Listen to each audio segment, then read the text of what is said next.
This hearing will come to order. I want to welcome everybody to the hearing room. I appreciate your attendance. I certainly want to welcome all our witnesses. I know your stories will be hard to tell, but I truly appreciate you making the time and willing to share your stories. In our first hearing of this Congress titled "The Corruption of Science and Federal Health Agencies, How Health Officials Downplayed and Hid Myocarditis and Other Adverse Events Associated with the COVID-19 Injections," I asked Dr. Joel Wallskog, an orthopedic surgeon injured by the COVID injections, to describe how those suffering from COVID injection injuries felt. His one-word answer: abandoned. The purpose of today's hearing, titled "Voices of the Vaccine Injured," is very simple: to give a platform to those individuals and families who have been abandoned, their injuries and suffering dismissed and forgotten. In addition, we will also hear from witnesses whose lives were devastated by fatal cases of severe influenza. We all fear death and disease. The appeal of a simple shot that can prevent both is obvious and powerful. Unfortunately, this strong appeal has overridden critical thinking and prevented rigorous cost-benefit analysis from being done. The faith in vaccines and vaccination policy is protected with religious-like zeal, and those questioning them are viewed as apostates, dangerous apostates, more than deserving of the scorn, vilification, and retribution heaped upon them.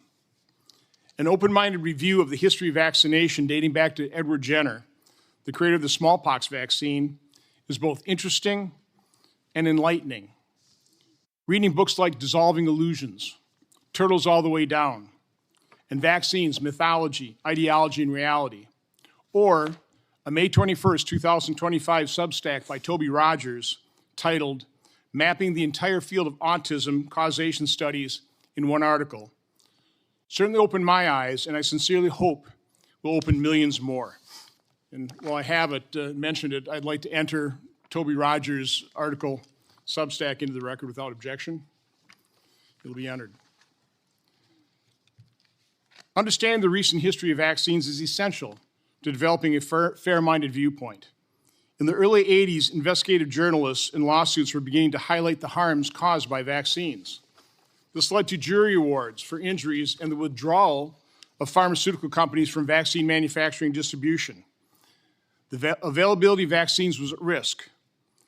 This legitimate concern was addressed with the passage of the National Childhood Vaccine Injury Act of 1986, which led to blanket immunity for vaccines through subsequent regulation. An explosion in the number of vaccine doses on the childhood schedule was a result. According to Mr. Rogers, quote, "Prior to 1986, there were 3 routine vaccines totaling 7 injections. Today, the CDC's maternal and child and adolescent vaccine schedules include 19 vaccines requiring 76 injections with 94 total doses of antigen. In August 1997, the FDA under President Clinton's administration issued draft guidance to allow pharmaceutical companies to advertise directly to consumers beyond print media into TV and radio. According to one estimate, drug companies spent $10 billion on direct-to-consumer advertising in 2024, currently accounting for almost 25% of evening news ad minutes on major networks. That amount of spending has paid off handsomely for Big Pharma and its ability to control the narrative and suppress stories of drug and vaccine injuries. But to understand the true reality we face, there's nothing like hearing from those who have suffered the adverse events that are rarely acknowledged by the medical establishment, federal health agencies, and the corporate media. Today, we have 5 witnesses who will tell how drug and vaccine injuries have impacted their lives. We will also hear from 2 witnesses who advocate for, quote, "routine immunizations across the lifespan," unquote, because they lost loved ones from a disease vaccines were intended to prevent. Thank you for all taking the time to appear before us today. As difficult as it will be for you to testify today, it's important for the American public to hear your testimony. Senator Blumenthal.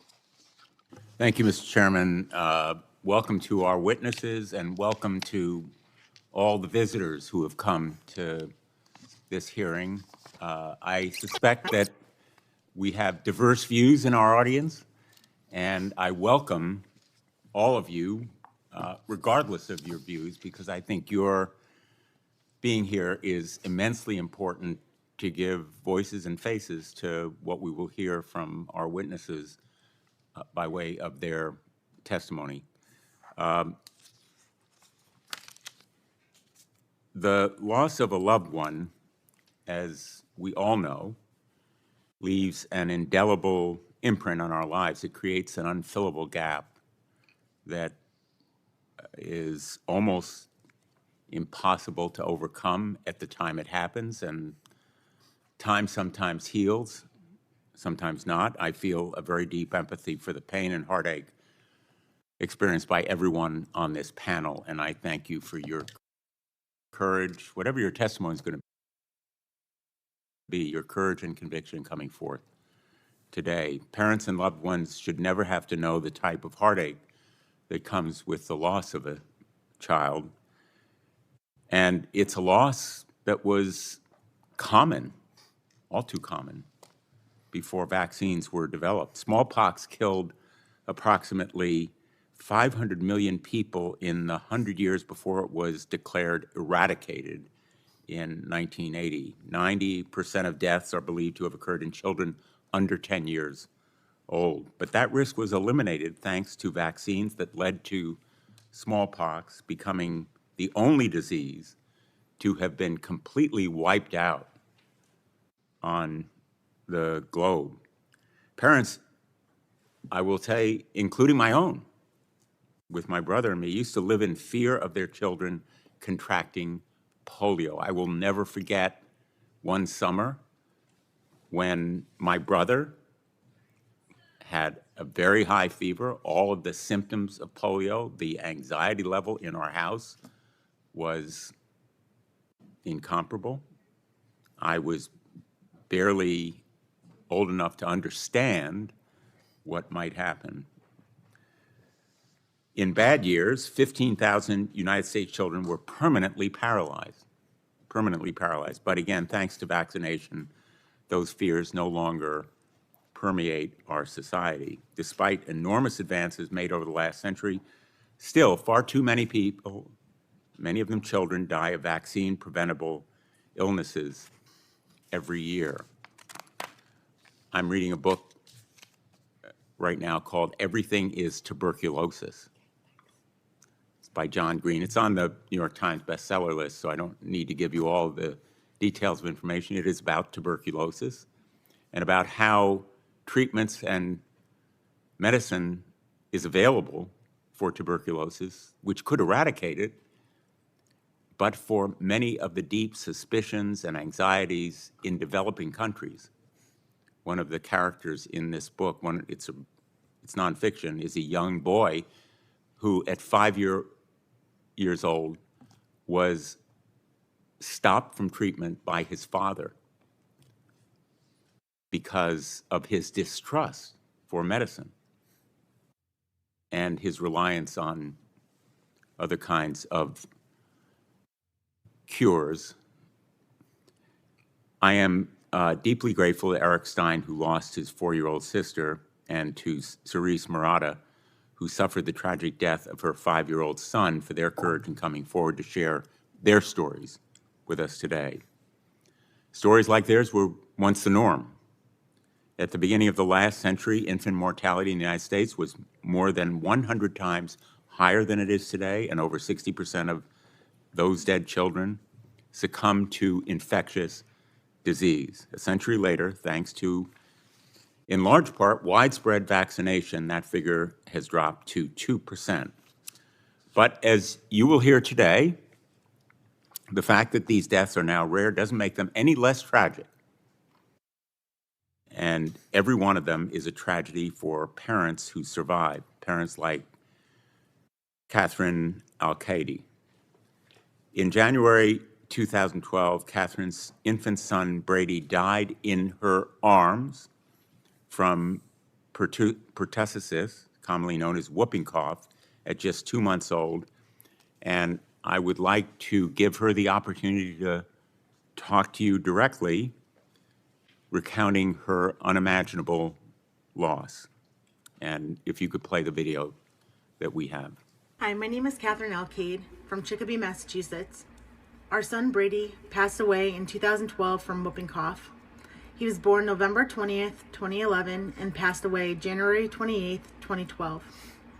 Brady was a very happy, very healthy baby boy. After the holidays, Brady developed a cough. We were in and out of the hospital trying to figure out what was going on. His breathing, couldn't keep food down, and eventually it worsened. Brady spiked a fever. We took him back to the emergency room where he was admitted to Bay State Medical Center. We spent the next 10 days with tests, breathing tubes, feeding tubes, trying to stabilize him and get through the hard part of the disease. Unfortunately, Brady was not stable enough and needed further care, where they transferred us to Boston Children's Hospital. Unfortunately, halfway through the route, Brady's heart stopped. Unfortunately, with tests run by neurologists, it was found that Brady had no brain activity, and shortly after, he passed. The whooping cough diagnosis came a few weeks later. We were never able to pinpoint exactly where or how he contracted the disease, but it was likely from an unvaccinated person who may not have noticeable symptoms. My baby boy, at 2 months, 2 weeks old, passed away in my arms on January 28th, 2012. This is his story, and I'm appreciative that we're able to share it with you all today. Thank you. Thank you, Catherine Alcade. Someone else's decision not to get vaccinated likely caused her child to be taken away from her, devastating her family. I fear stories like Catherine's will become more and more common in the years ahead. This year, the United States is on track to record more cases of whooping cough than it has in 7 decades. Already, at least 3 children have died, and this disease is just the beginning. Rates of vaccination against a range of debilitating and deadly diseases have fallen rapidly in the last few years, driven by unfounded claims from opportunistic actors. We're already paying a price. 25 years ago, measles was declared eliminated in the United States of America, but barely halfway through this year, our country has more cases of measles than it has had for more than 3 decades. 3 people, 2 of them children, are dead. And I have a poster with some of the measles headlines.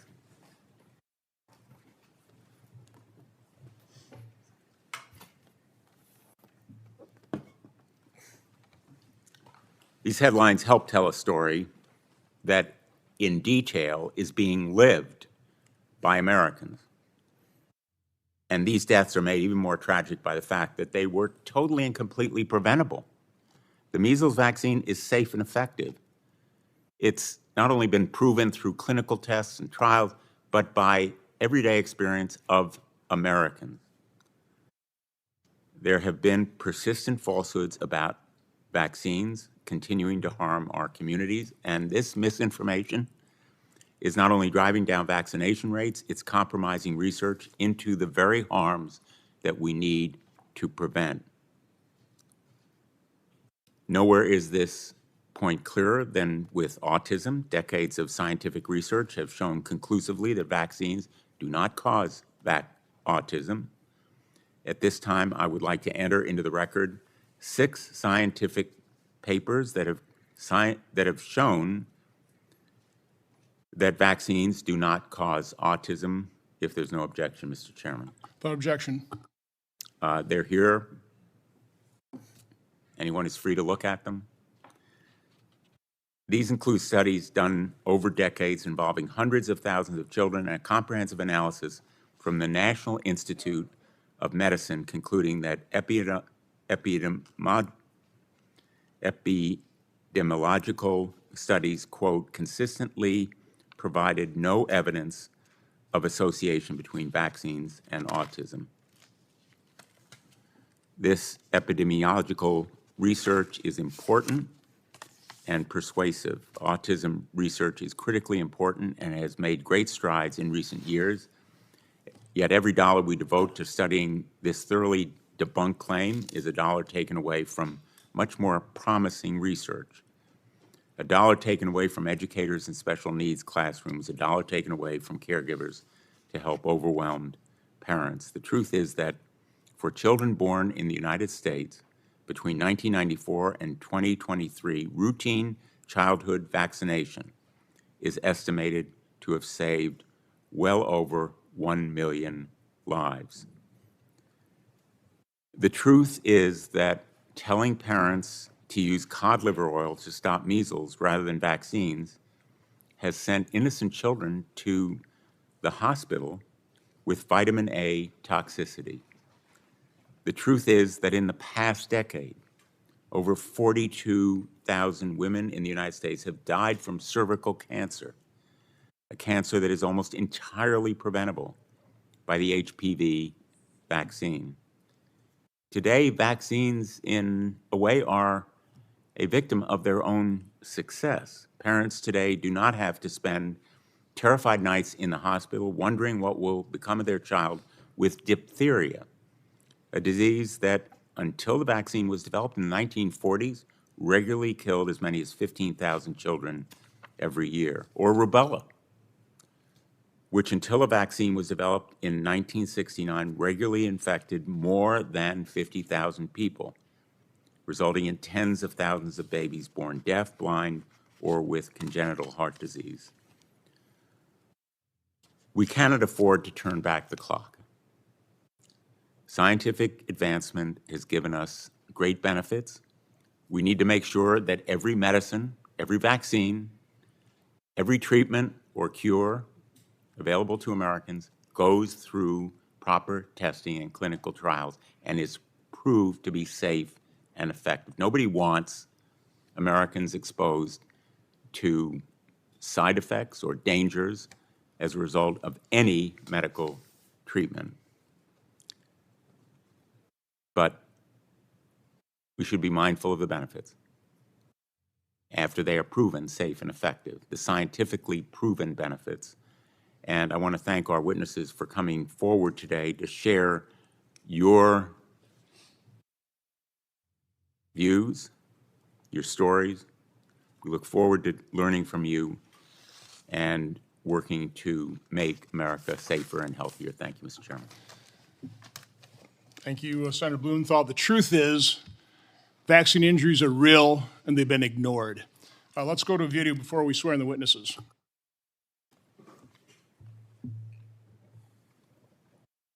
During the nationwide Vaxxed and CHD bus tours, the compelling stories of thousands of individuals devastated by vaccines were videotaped.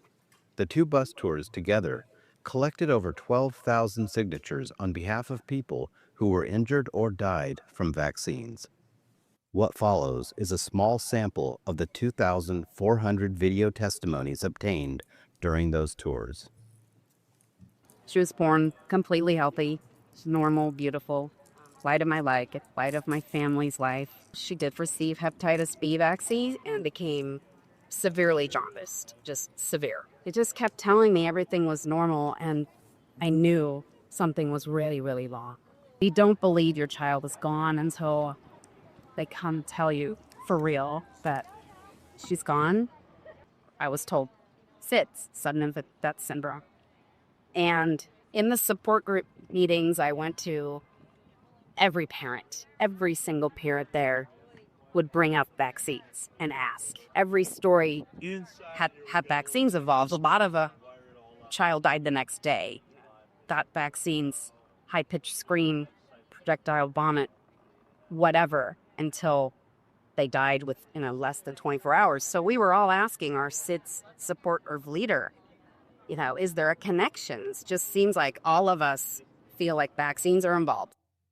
He was very athletic, he was very smart, and just a very caring and loving child. I did exactly what the doctor said. I took Cameron, who was sick, and I gave him the flu shot. He had a fever. I couldn't break the fever. By Monday morning, he was having seizures. This is Cameron at 6. the basketball game one day before he got sick having the seizures. This is Cameron in ICU the next day. Now he has cognitive delays. He no longer speaks. The doctor finally said, "We don't know what happened, but I would recommend that you never give him a flu shot." So at 2, 4, and 6 months, Billy had his normal baby vaccines. He was due his MMR vaccination at 12 months. The day Billy got the MMR was a living nightmare. His eyes were doing this, and he was shaking like this. We get to hospital, we rush him in, doctors are coming in and looking at him, and that's when they said, he's had a reaction. Without a doubt, what's happened to Billy has changed his life. What I have on my hands now is a 19-year-old man. He's 6'2". He is volatile. On good days, Billy is brilliant. He's an angel. On bad days, the slightest thing can trigger him, and he's scary. Push the stress level, Philly. It's No, don't touch Ellie. Otto was born perfectly healthy. He was walking, running, climbing, and hitting every milestone. After his 17-month round of vaccinations, he had an autoimmune reaction. It was vaccine-induced transverse myelitis. One night, he went from being able to walk to no longer being able to stand. He was paralyzed from the waist down. I had no idea my son could be paralyzed from being vaccinated. Transverse myelitis is in the vaccine insert as a potential adverse reaction, but his doctor never showed me that, and he never informed me of any serious side effects. He was your typical boy. When he was born, he was happy, healthy, everything was flowing perfect. He was walking, talking, all of his well checkups, everything was on time, everything was great. Then he received his chickenpox vaccine, and things really started to deteriorate from there. He was diagnosed with Guillain-Barré and told that it'll be fine, it'll pass in a few days. My happy, healthy baby boy, in a matter of 4 days, went into a near vegetative state of being. The way he described it was that something in the chickenpox vaccine itself counteracted something in his genetics and caused his immune system to turn on itself. He loved baseball, snow skiing, indoor skydiving. Motocross was his passion. Anything that has to do with an adrenaline rush. The doctor says, "Hey, he's the age that you should get the HPV vaccine." I said, okay. On day 1, his full neck and his whole right arm was completely paralyzed. My husband took him in to Instacare, holding his head for him because he couldn't get out of bed. It does suck, like, not being able to play sports anymore. Because I did do a lot of sports. They say 1 in a million, but I know too many people that have been vaccine injured, and I don't know more than 1 million people. He was saying mama, and I was so proud that this child said mama first and not dada. We went in, as most parents do, regular vaccinations. When I went to get closer to him to wake him up, I saw that his eyes were partially propped open and he was dead. I knew at that moment what took his life. There was no question what had happened. We went back to the pediatrician. All of her questions were, was your son vaccinated? When did he start having problems? When did the seizures start? It was all around the vaccines. She said, if it's any vaccine that caused these seizures, it's the DTaP. And I said, can you put that in writing? And she said, no. The Vaxxed and CHD bus tours were not designed as research projects, but the evidence obtained should not be ignored. Every single vaccination on the children's vaccine schedule had reports of serious and permanent injuries, many of them including death.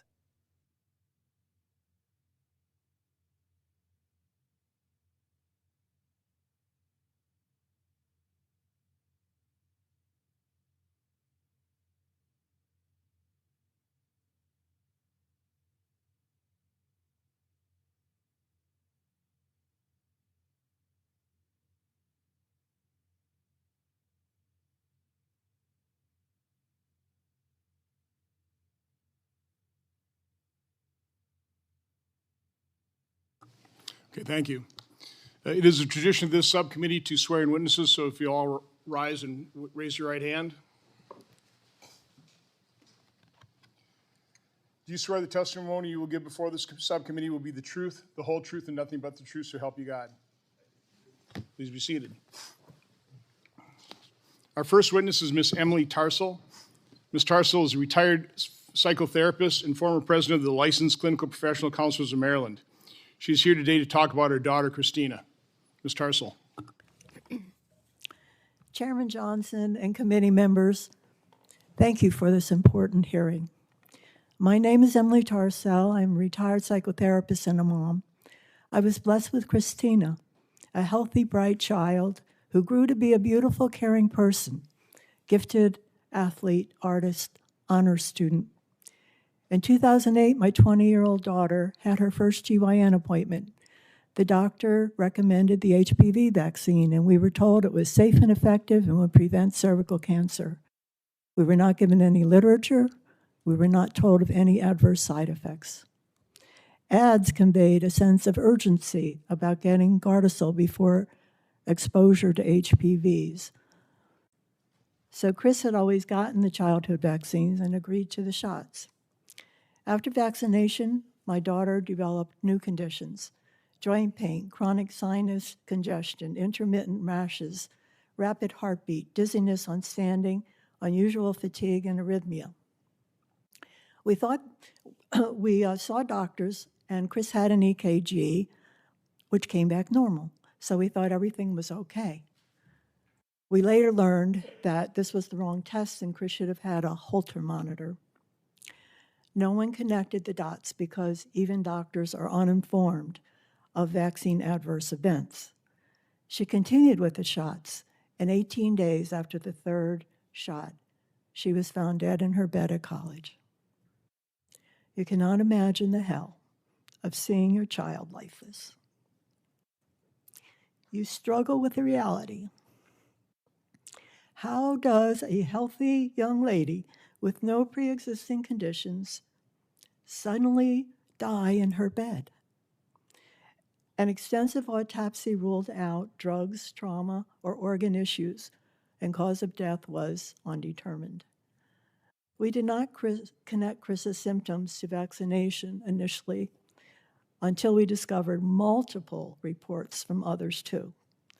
My doctor advised me to file a VAERS report.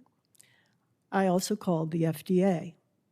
They did no follow-up with me and took a year to obtain her medical records. They did one test for strep, which was negative. End of their investigation. Conclusion, cause of death undetermined. Merck, the manufacturer, also filed a VAERS report and gave a false and unsubstantiated explanation for Chris's death.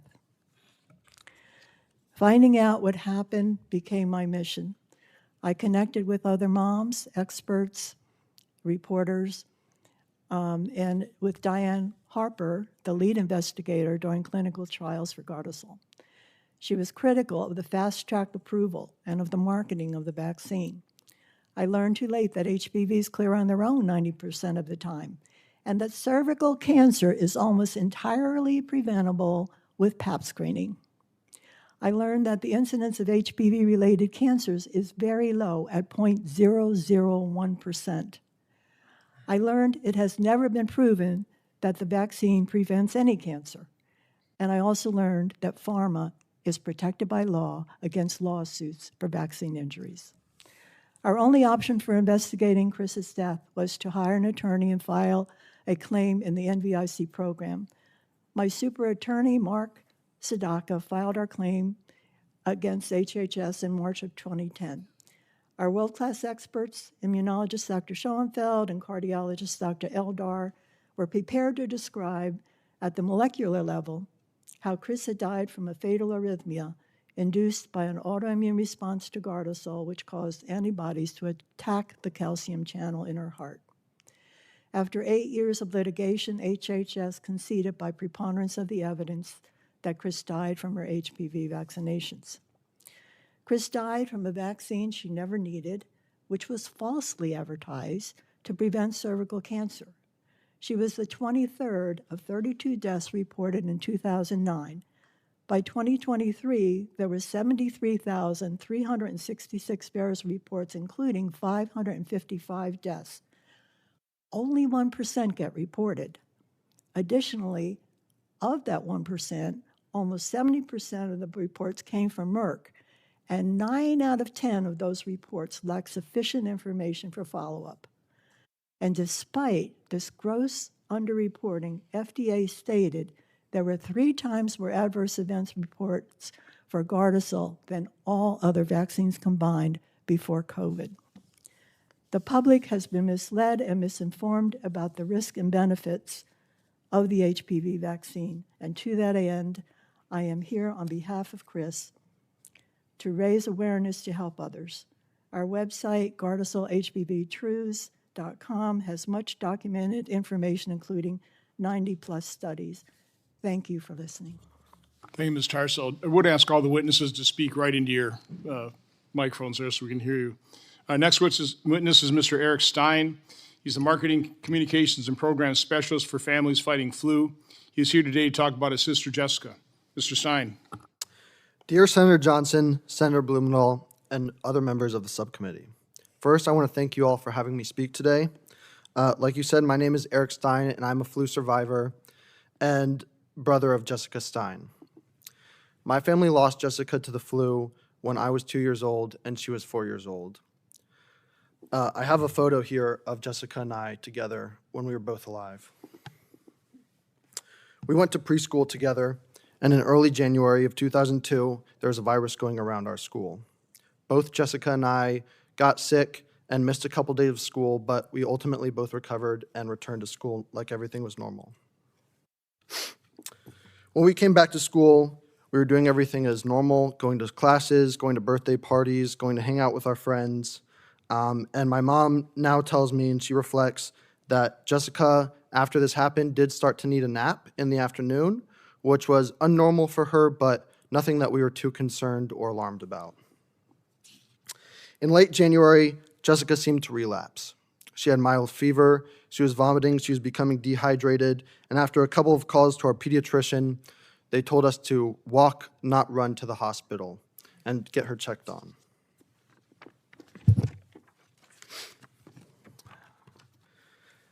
Everything was fine at first, and everything started to move very quickly. A pediatric cardiologist was called in to check on Jessica's heart, and while he said that it was enlarged, but it was beating strongly, and everything was fine. Literally, just a few minutes later, Jessica's heart stopped.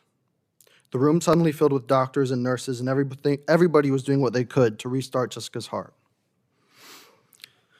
Before my parents even really could comprehend what was happening, Jessica was gone. Still, 20 years later, my parents still struggle to tell the story to me. It haunts them to have to go to the hospital with their daughter and leave without her. To say that Jessica's death changed them, changed all of us, doesn't even begin to tell the depth of the story. I have a younger brother and a younger sister, and they never knew Jessica. My younger sister, Katie, is sitting in the crowd today. Even though they never knew Jessica, she remains a large part of our family.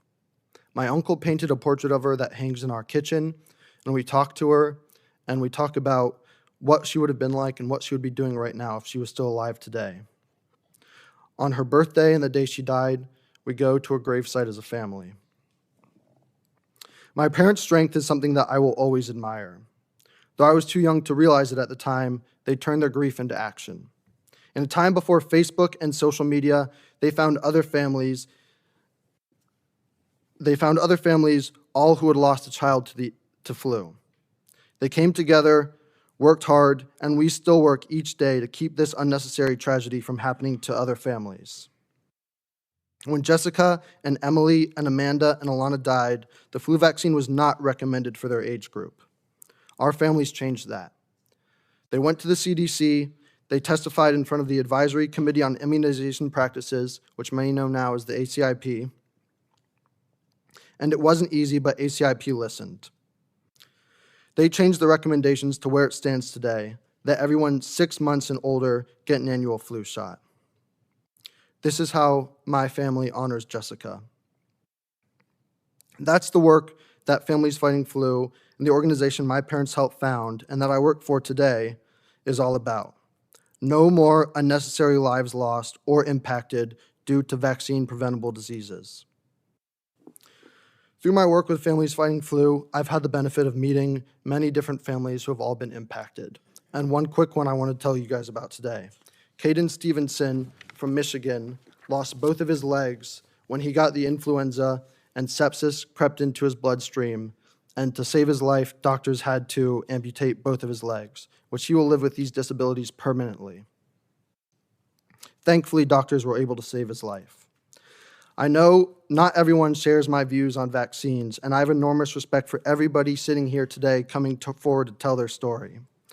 I worry that the misinformation that I hear from my colleagues, my friends, and people my age are pushing us back to a time where vaccines weren't available and when people were dying at large rates from vaccine-preventable diseases. I would like to say that many vaccines are more like a seatbelt. While they might not prevent you from getting the actual disease, they are going to be your best prevention from serious complications from that disease. Deaths like my sister's, like other people from Families Fighting Flu, and serious complications like those from Caden and many other families could have been prevented by vaccines.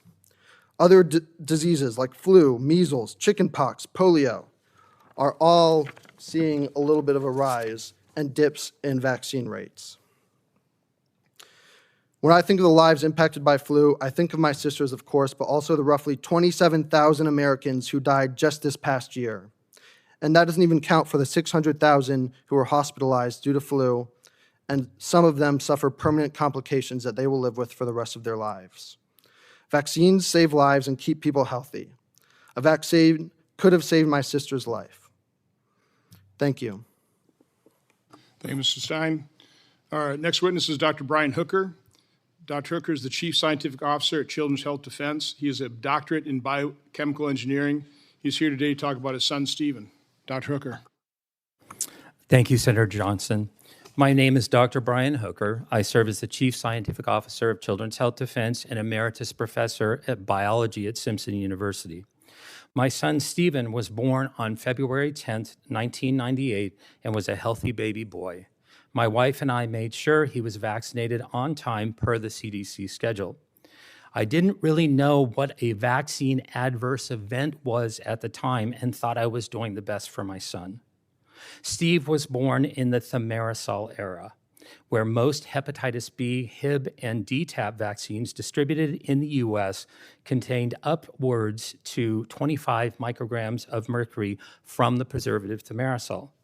By my son's 15-month well baby checkup, he was exposed to an accumulated total of 237.5 micrograms of mercury, and in 2 of his checkups at 2 and 6 months of age, received a single-day mercury exposure of 62.5 micrograms, which exceeded the current EPA safe exposure limit by nearly 200 times. Prior to his 15-month well baby checkup, Steve had been diagnosed with developmental delays, a chronic ear infections, and upper respiratory infections. We treated these infections with antibiotics and Tylenol as a fever reducer. On the same day as my son's 15-month well baby visit, he was diagnosed with an ear infection by an otolaryngologist.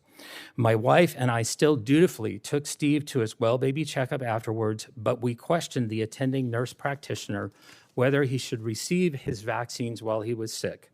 The nurse practitioner brushed off our concerns, indicating they didn't have any problems associated with vaccinating sick children.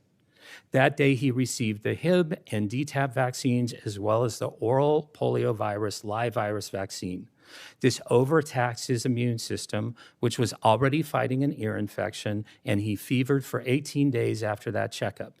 The pediatrician told us to treat the fever again with Tylenol. No one at the office mentioned the possibility that my son was having an adverse reaction to his vaccines. After his fever, he very quickly and severely regressed. He stopped talking altogether. He did not respond to his name. He lost all joint attention, would constantly stare into space, and even lost his ability to walk unassisted for the first 3 months following vaccination. His bowel movements were either explosive diarrhea or debilitating constipation. At his 18-month checkup, he was diagnosed with full-blown autism by the same pediatrician who gave him all of his vaccines. Not only does my son have autism, but he has also been diagnosed with mitochondrial dysfunction, tics, speech and language delays, non-organic sleep disorder, sensory integration dysfunction, ileitis, colitis, esophagitis, and whole body dyspraxia. At 27 years old, he still cannot speak. My son was a petitioner in the National Vaccine Injury Compensation Program for 16 years before his case was thrown out by the special master prior to oral arguments. Vaccine courts, with its capricious statute of limitations, would not consider any vaccines prior to his 15-month shots and ruled that he had had autism earlier because he was pulling his ears at 6 months.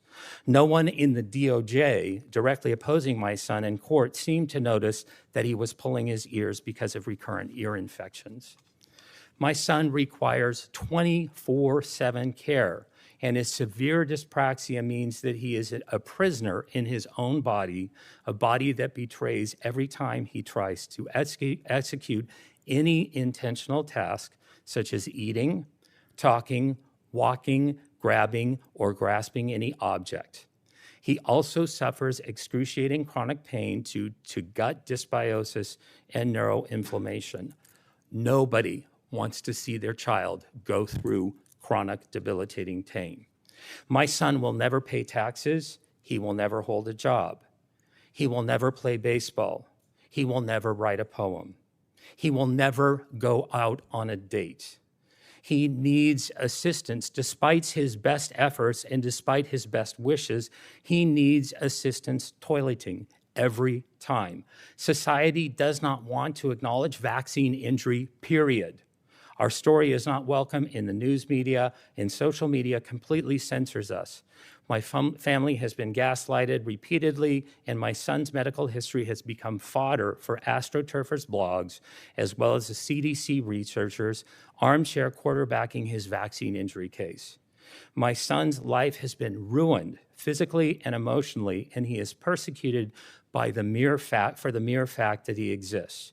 Life is hard, but Jesus Christ is good every day. Thank you, Dr. Hooker. Our next witness is Dr. Robert Sullivan. Dr. Sullivan is a licensed physician and board-certified anesthesiologist over 20 years of active practice in Maryland.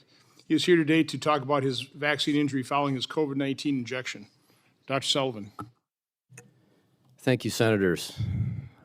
My story is not as bad. The same month I received my first COVID mRNA shot, I was featured in the Wall Street Journal's What's Your Workout column for aerial circus arts. I was strong, healthy, and thriving. Just 3 weeks after my second dose, I couldn't go up a flight of stairs without gasping for air. I became short of breath doing even simple things, walking, standing, even speaking. I had constant chest pressure, arrhythmias, and overwhelming fatigue. I cannot overstate the misery. It felt like my body was failing me. I was experiencing right heart failure. Still, I questioned myself. Was this real or in my head? Then an echocardiogram confirmed the damage. I was relieved that it wasn't imagined and stunned to realize this is how I likely die.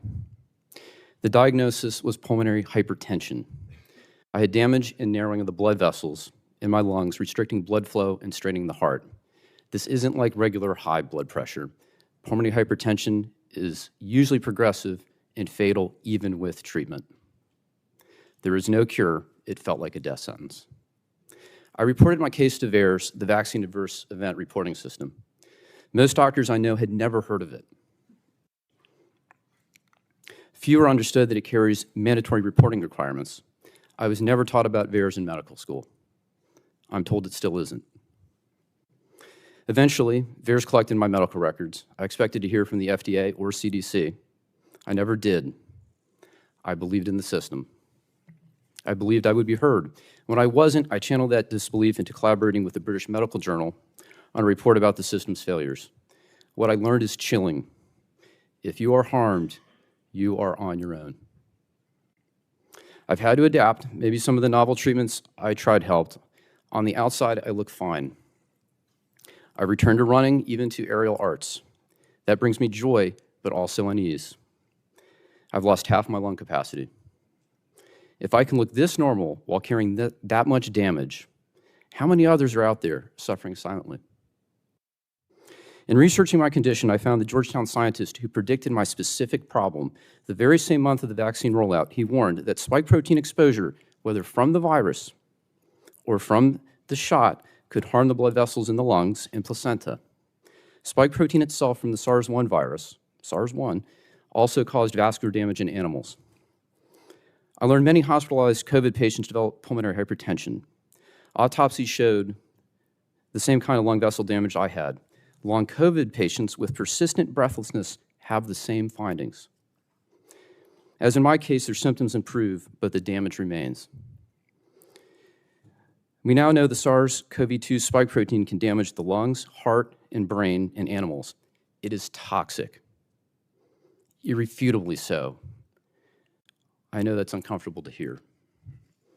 One study found athletes who got mRNA boosters saw drops in aerobic capacity equivalent to aging 5 to 10 years in just 1 week.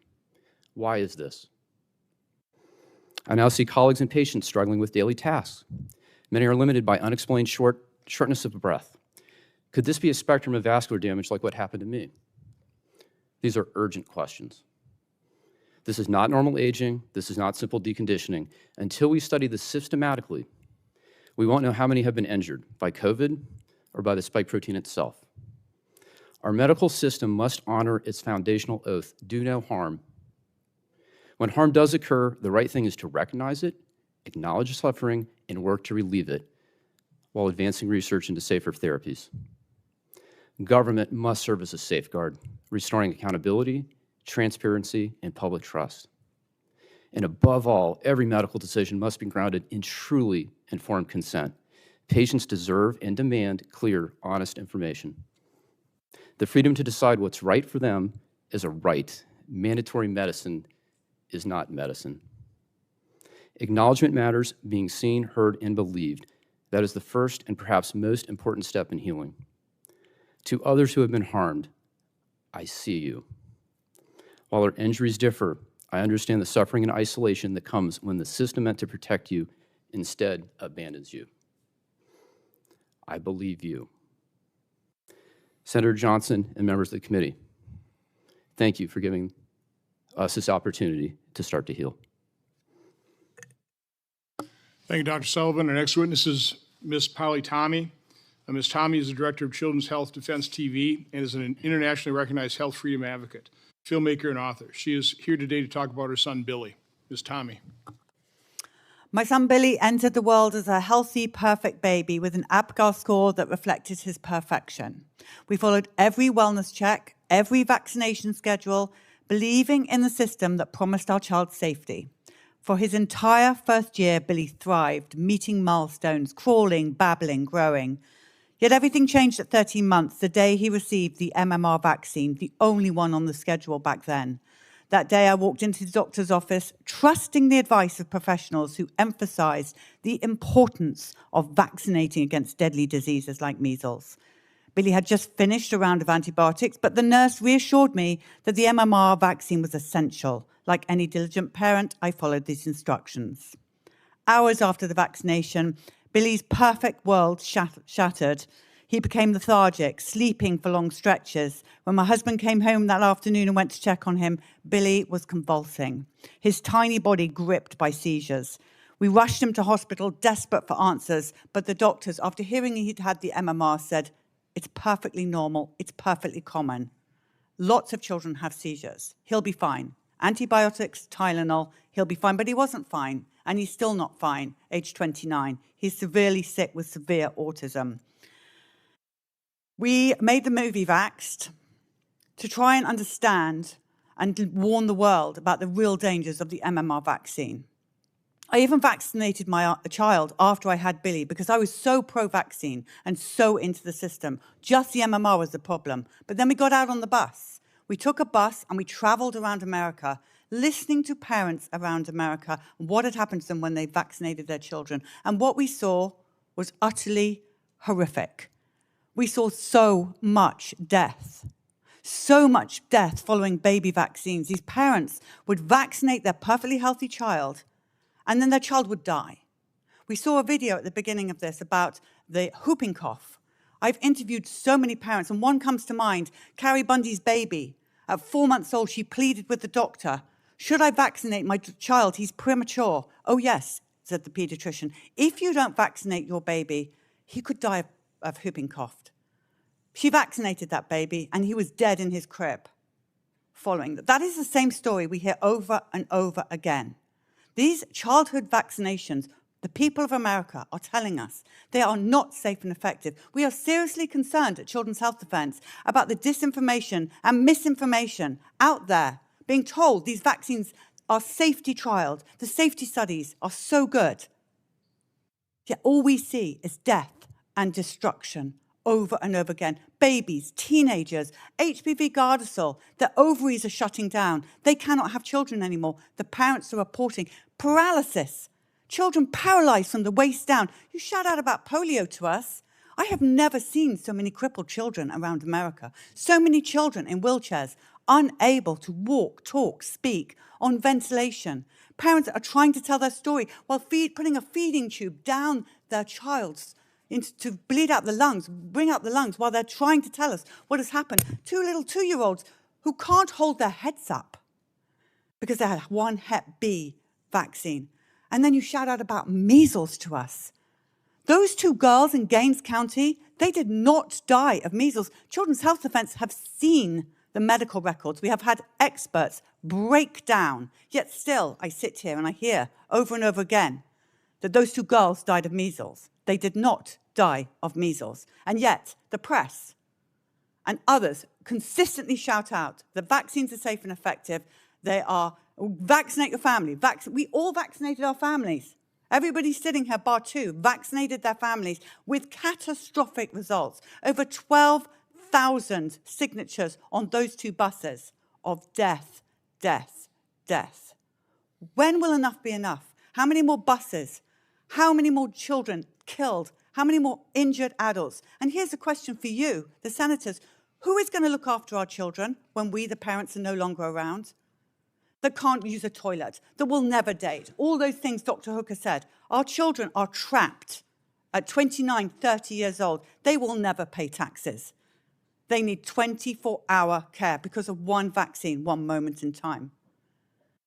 This is a national crisis that must be addressed. And I want to thank Senator Johnson and his team for giving us this day that we thought would never come, that the world could hear really and truly what happened to the people of America who are broken. And this doesn't just affect the person with the injury, by the way. It affects the siblings. It affects the extended family. One of us has to be a carer for life. So this has to stop. And we implore you, please, to follow us at Children's Health Defense, at least break down the truth and get to the truth behind the science of what is really happening. No more Pfizer-sponsored science. We need independent science, and we need our pediatricians to stop getting bonuses for vaccinating our children. So thank you to Senator Johnson and his team. Thank you, Ms. Tommy. Our next witness is Ms. Cerise Murata. Ms. Murata is the Deputy Chief Executive Officer of Vaccinate Your Family, a national nonprofit. She's here today to talk about her son, Joseph. Ms. Murata. Thank you. Hello, my name is Cerise Murata, and I am a mother who lost my child to a vaccine-preventable disease. Thank you for allowing me to be here today and share my story. In 2009, my 5-year-old son, Joseph, was a healthy kindergartner. He was a typical little boy who loved Star Wars and Spider-Man. As a family, we enjoyed playing board games and building puzzles. Joseph was smart, funny, and inquisitive. Simply put, he was one of the joys of my life. I was a protective mother, and like other parents, I always tried my best to keep my children safe. To be honest, the thought of losing a child to a vaccine-preventable disease never occurred to me. At the time, I incorrectly thought that these diseases were a thing of the past, until I lost my son Joseph to flu during the H1N1 pandemic in October 2009. This is a picture of Joseph. The H1N1 flu vaccine that could have saved his life was not available in our community until 2 weeks after he died. Joseph was one of 288 children who died during the 2009-2010 flu season, and one of over 2,700 children who have died from flu since 2004. Just this past flu season, 260 children have died from flu, the highest number of pediatric flu deaths we have on record for a non-pandemic year. And that's just flu. Right now, because of declining immunization rates, we have outbreaks of measles and pertussis. Due to mis and disinformation, lack of access, anti-science sentiment, and other factors, Americans are continuing to die from diseases we have the tools to prevent. Parents continue to bury their children. We know from history what will happen if these trends continue. There is no acceptable loss when it comes to a child. Let me briefly share how my life has changed since losing Joseph. It was incredibly devastating to watch my child die in front of me in an ICU room. It was incredibly hard to go home that morning and tell his 7-year-old sister that her little brother wasn't ever coming home.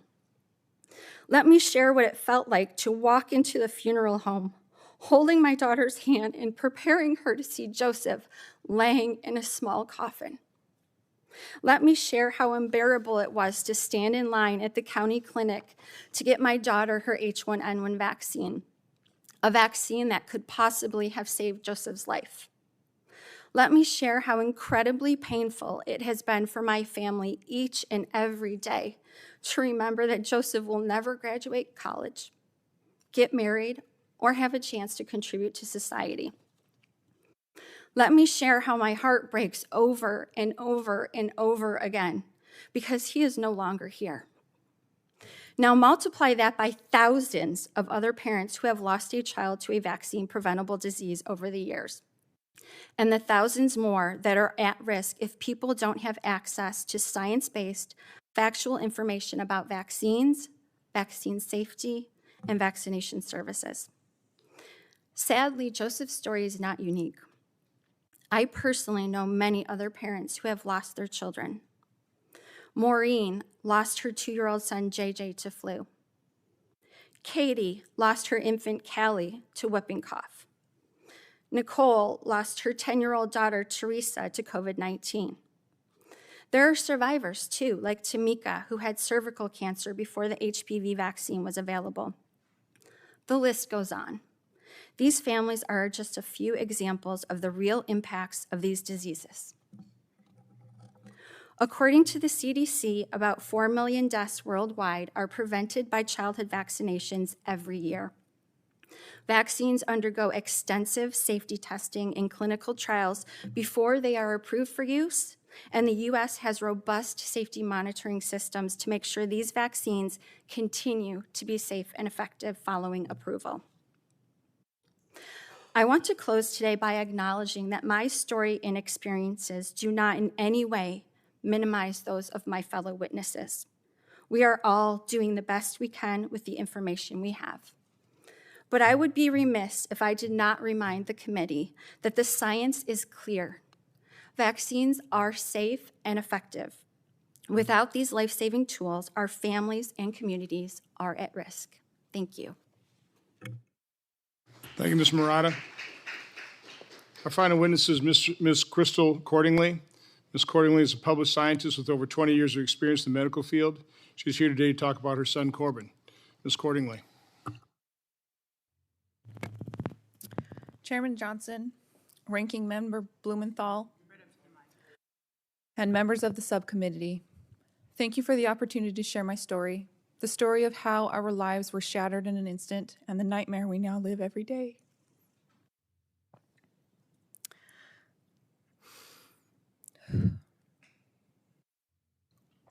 My name is Crystal Cordingley.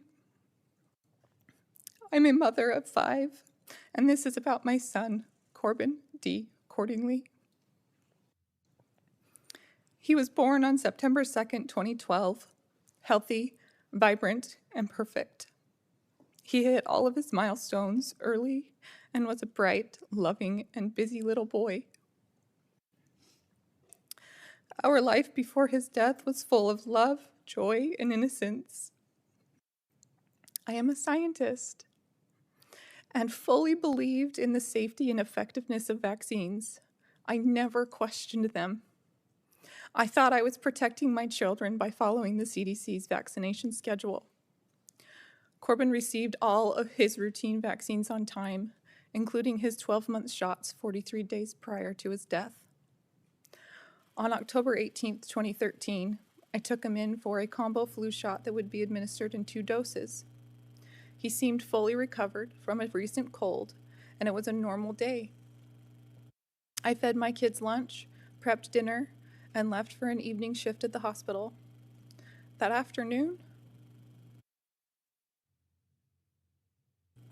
was the last time I would see my baby alive. At 8:30 p.m., my husband gave the kids a bath and rocked Corbin to sleep. He laid him in his crib, safe and sound. When I came home from work at 11:45 p.m., I went to nurse him. What I found haunts me to this day. My baby, face down.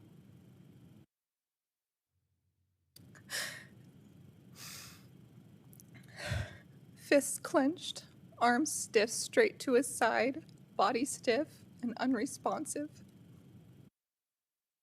I screamed for my husband to call 911 and immediately started CPR. When I opened his mouth, his tongue was stiff with rigor mortis and his lungs gurgled with broken down lung fluid as I tried to breathe life back into him. I knew. The paramedics arrived within minutes, but it was too late. At the hospital, after what felt like a lifetime of trying to revive him, the ER doctor called time of death. My world shattered. How could this happen? He was healthy. Nothing else was different that day, except the flu shot. I repeated it over and over to every medical professional. He got his flu shot this morning, but no one would ever consider it. I was brushed off, told it couldn't have been the vaccine. I was gaslit into believing some babies just die. But no, they don't. Not like this. I held my son's foot in the hospital until it went cold in my hand. Do you know what it's like to hold your lifeless child until their body goes cold? I prayed so hard he'd wake up that I became physically ill. His lung fluid soaked my jacket, and I've never been able to wash it. It's still in his laundry basket, along with all his other dirty clothes, untouched. Days later, I called to cancel his follow-up flu shot and told the pediatrician Corbin had died. Her immediate response was, "I don't believe the shot had anything to do with it." The medical examiner said the same, even after I asked her to send out testing. A month later, she admitted she forgot. When she finally did send tests, none of them had anything to do with determining whether the flu shot played a role in his death. Still searching for answers, we did every genetic test available. Myself, my husband, and our daughter. All clear. 2 years later, I submitted Corbin to a research study. They tested his brainstem and hippocampus. The lead researcher called me personally shocked. She said the damage and scarring she saw was typical in SIDS cases, but Corbin wasn't an infant. He was 13 months old, and he was perfectly healthy. Damage, not defects, not abnormalities. Damage to his brain, Despite the pediatrician denying the vaccine's role to my face, I found a note in Corbin's records that she had filed a VAERS report just days after his death. She never told me. The report said, "The parents will not be contacted." She also suggested I continue vaccinating my other children and offered hospital observation after each dose. Why offer observation if vaccines are safe? I was never given informed consent. I was never told about the lack of long-term safety studies. I was never told about the ingredients like polysorbate 80 or the fact that true placebos were never used in many vaccine trials. I was given a simple sheet saying to expect a fever and use Tylenol. I wish someone had warned me. I wish I had been told to research the vaccine inserts, to look deeper, to look at the history, the true history. I wish I had the chance to fight for his life in the hospital, or given any kind of chance. I speak today not only to honor Corbin's memory, but to urge you to ask the hard questions. Parents deserve the truth. We deserve real informed consent, because no parent should have to live the nightmare I do. To all the parents listening, you can never unvaccinate, but you can wait. Wait until it's truly proven safe. One shot, one decision, one moment. That's all it takes to shatter a family forever. Thank you. Thank you, Ms. Cordingley. I want to thank all the witnesses. I know telling your stories is not easy. I think I speak for everybody in this room, committee members. Our sincere condolences for your losses, for the tragedies that have really impacted your life. The divide here is wide. I don't doubt any of these stories. I don't. Where are vaccines useful? Where have they prevented death and disease? My guess is they have. But I also know that vaccine injuries are real. As I said at the onset, and they've been ignored. From both sides, we've heard misinformation. I mean, it's a weaponized word. Dr. Hooker, you've probably done as much, if not more, research into this area as anybody. Can you just comment on anything you've heard? Again, I don't want to make this contentious. I mean, you've all suffered horrible loss and tragedy, but this is a discussion. This is a debate. These are truths we have to seek out. So, Dr. Hooker, can you just? I mean, I'm just going to let you comment on things that may have struck you that you want to comment on. You know, we've heard over and over and over again industry canards and, you know, things that are cringeworthy to me as a parent and as a scientist. The preponderance of evidence around vaccines and autism basically in the United States consist of two studies that were done by a flawed and fraudulent CDC, one on thimerosal-containing vaccines and one on the MMR vaccine. Clearly, in the MMR study, when you look at the table, it shows a statistically significant effect of the MMR when given on time. 67% more boys getting the vaccine on time get autism diagnosis than those that merely wait until 3 years of age. Now, I had a whistleblower come forward to me to tell this information, Dr. William Thompson, in 2013 and 2014.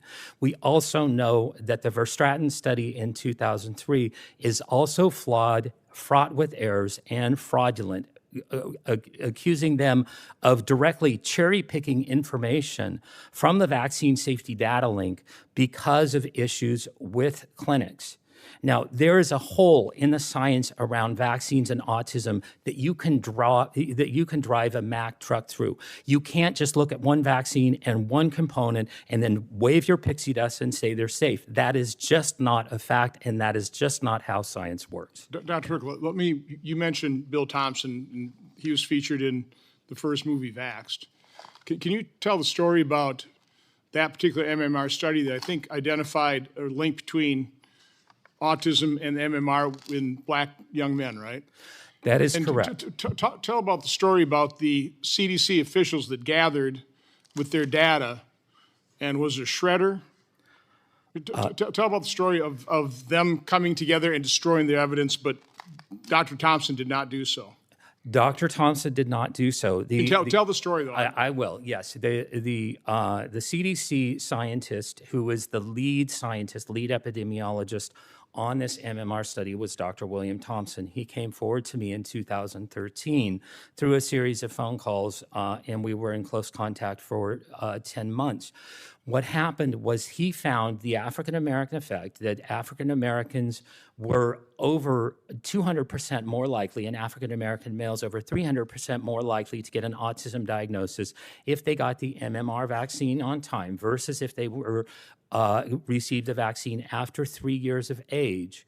And when they got that evidence, when they got that information, they were told directly by the supervisors on the study, the same supervisors who were the co-authors of the Agent Orange. Oh, wait, go ahead and name names. Yes, Dr. Colleen Boyle and Dr. Frank DiStefano. They were ordered directly to destroy evidence and destroy federal records in violation of the Federal Records Act as amended in September of 2002. That information was destroyed. Dr. Thompson shared that information with me directly. I repeated the analysis, did the exact same analysis, and I got the exact same result. African-American males, when they get the MMR on time, are 3.5 times more likely to get an autism diagnosis than if you wait simply until after 3 years. So that would show a link. And again, I think that is correct. The important part of this story is not only that, but the fact that you had federal health agency officials destroy evidence of that fact. They gathered everybody in office, right? And they literally all brought the evidence and they destroyed it together, except for Dr. Thompson. He kept the evidence, correct? That is correct. Okay. Ms. Tarsal, as I said in the opening statement, Dr. Joe Wallskog talked about just being abandoned. Can you talk about your experience following your daughter's tragedy?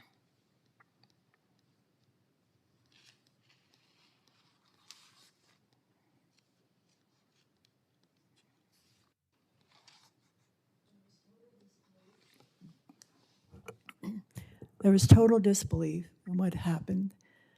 I was home alone when a police officer came to my house to tell me they found my daughter dead in her bed and they didn't know what happened. It took quite a while for us to begin to put the pieces together. And I understand from the other panelists here that initially one would never suspect it was vaccine related because we've been told they're safe and effective and prevent whatever it is they're designed to prevent. When that first became evident that other people, at the time, Gardasil had only been licensed 2 years before, so at the time,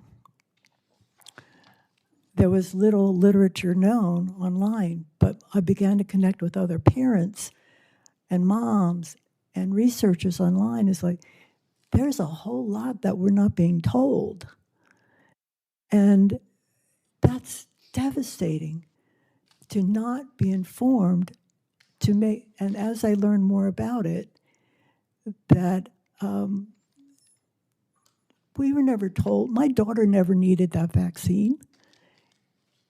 She was never at risk of getting cervical cancer. The risk is very low. the HPVs clear on their own. And I'm not the only mom who's gone through that experience, and now they're also pushing it for boys, when they haven't even been able to show that the vaccine causes any cancer that's HPV related. And there's a whole reason for that, because these cancers are very slow growing, and the onset is after age 50. So they're giving it to young adolescents. It was like, I just was blown away. I could not imagine that they would have approved these vaccines and they would continue to do so. And to have Merck lie on their report. The other thing that's come up here in these conversations is people talking about the VAERS reports. That's the first line to determine if there are red flags for injuries after vaccination. And that is a very, very flawed system. I had no idea at the time. But I have learned that, as I said in my talk, that less than 1% get reported. One of the doctors on the panel said he never learned about it in medical school, and they still don't. And how can this be? This is crazy. This is the front line to determine if there are vaccine injuries.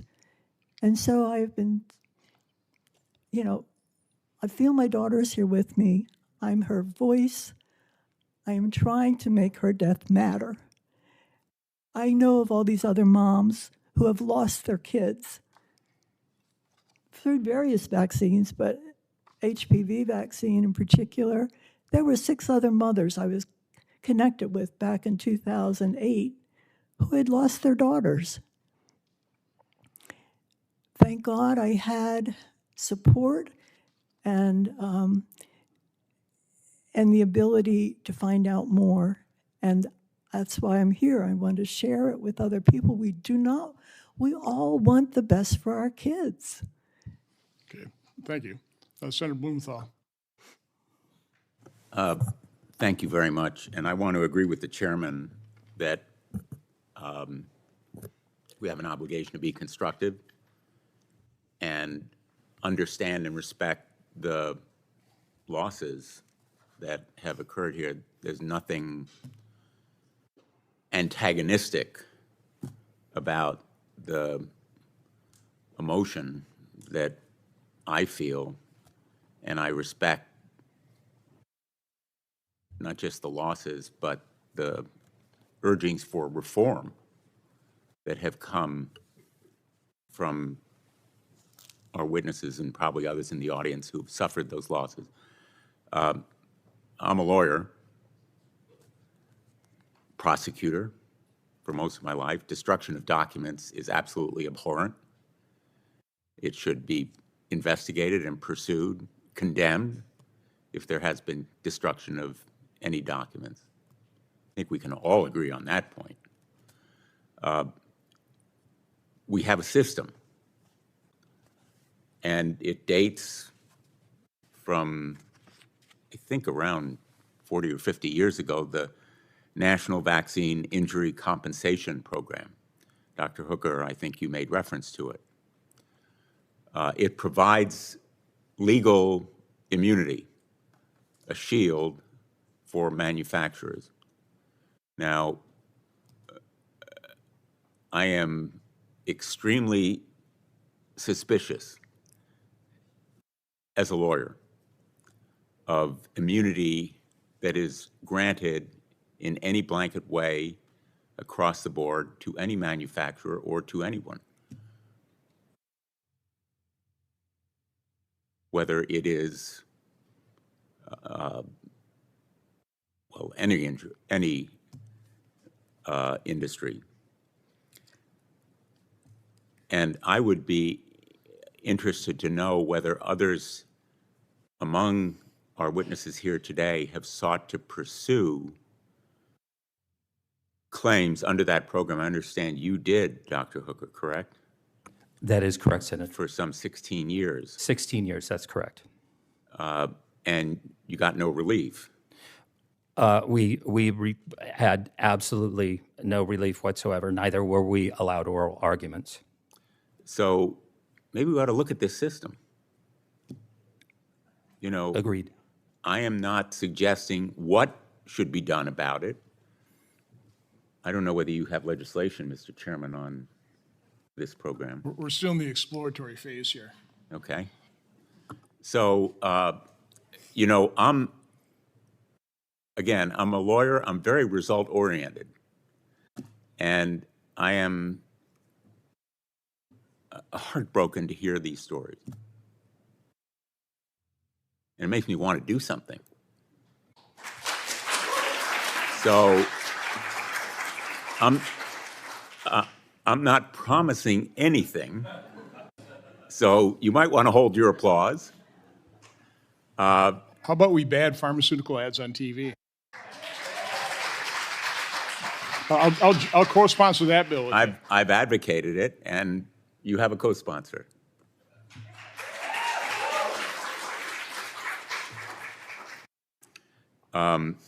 Remember that I'm the state attorney general who helped to lead the lawsuit against big tobacco when that industry denied that smoking caused cancer or any other disease. In fact, some tobacco manufacturers actually advertised that it was good for you to smoke. And they knew at the time, talk about destruction of records, that tobacco addiction, nicotine addiction, and smoking caused cancer. They knew it from their own experiments. They hid it, and then they actually destroyed records. And that is one of the reasons why we won that set of lawsuits. When people said no one could ever win, that in effect, they were immune. I don't really think any industry should be immune from legal responsibility. And I'm not going to go into the other industries because I don't want to muddy the waters here. But I would be interested in looking at whether reforms are appropriate and whether, for example, the injury table ought to include other kinds of problems that allegedly are caused, and I use the word allegedly as a lawyer, by problems with vaccines. I am not a scientist. And so I really can't leap to any sort of conclusions here. And that's why in courtrooms we have expert testimony. And lawyers are reprimanded if they testify. So I'm not doing it here. But I do think that we need to be responsible in the way we talk about this issue, not to belittle any claims on one side or the other. And I just want to ask you, Ms. Murata, whether you have talked to families or individuals who've been affected by measles, whether you have found they've been discouraged from using the vaccine, and what you advise them to do. Thank you for your question, Senator Blumenthal. So at Vaccinate Your Family, we do work with patient advocates that have been impacted like mine, like my story. One particular measles story comes to top of mind for me. His name is Joshua. At the age of 30, he caught measles. He thought he had been vaccinated. He had asked his mother when he got sick, "Hey, Mom, was I vaccinated?" And he found out that he wasn't. He caught measles at his sister's college graduation and ended up in the hospital. Thankfully, he survived, but he had a really long road to recovery. So what we're seeing right now with outbreaks of measles is obviously very concerning to me as a parent. You know, we again want people to have the right information about how they can protect themselves and their families. I don't know personally of any story where someone was discouraged from reporting an injury, so I can't speak to that. Thank you. My time has expired. Thank you, Mr. Chairman. Senator Marino. Thank you, Mr. Chairman, for putting on this hearing. And, you know, a father of 5, 3 grandkids. In fact, my daughter's visiting me today and last night in D.C. Normally I get an alarm clock, but this morning I got a cute little 18-month-old face in front of me to wake me up. So to all of you, I can't even, you know, you say that you can relate. I can't. I can't even imagine what you're going through, and we have to figure out a way forward. So let me just, I think it's important, though, that we look at where we were to understand what we need to do to go forward. So I think most Americans expect that when you get on a plane, you buy a car, you get on an elevator, you eat a meal, that there's a standard of care that that company used, and if they didn't use a standard of care, that you have a path to get some sort of compensation for the lack of effort. I think most of us kind of expect that. So when we say anything is safe, there's nothing that's 100% safe, impossible. But what's interesting about this industry is that the government has decided that this particular industry gets a free pass, that this particular industry doesn't have to be liable to anybody. And to our ranking member, I'm glad that you're interested in these things. I think that's fantastic. But President Biden or the auto pen extended immunity for these pharmaceutical companies for 5 years on the way out the door. How does that happen?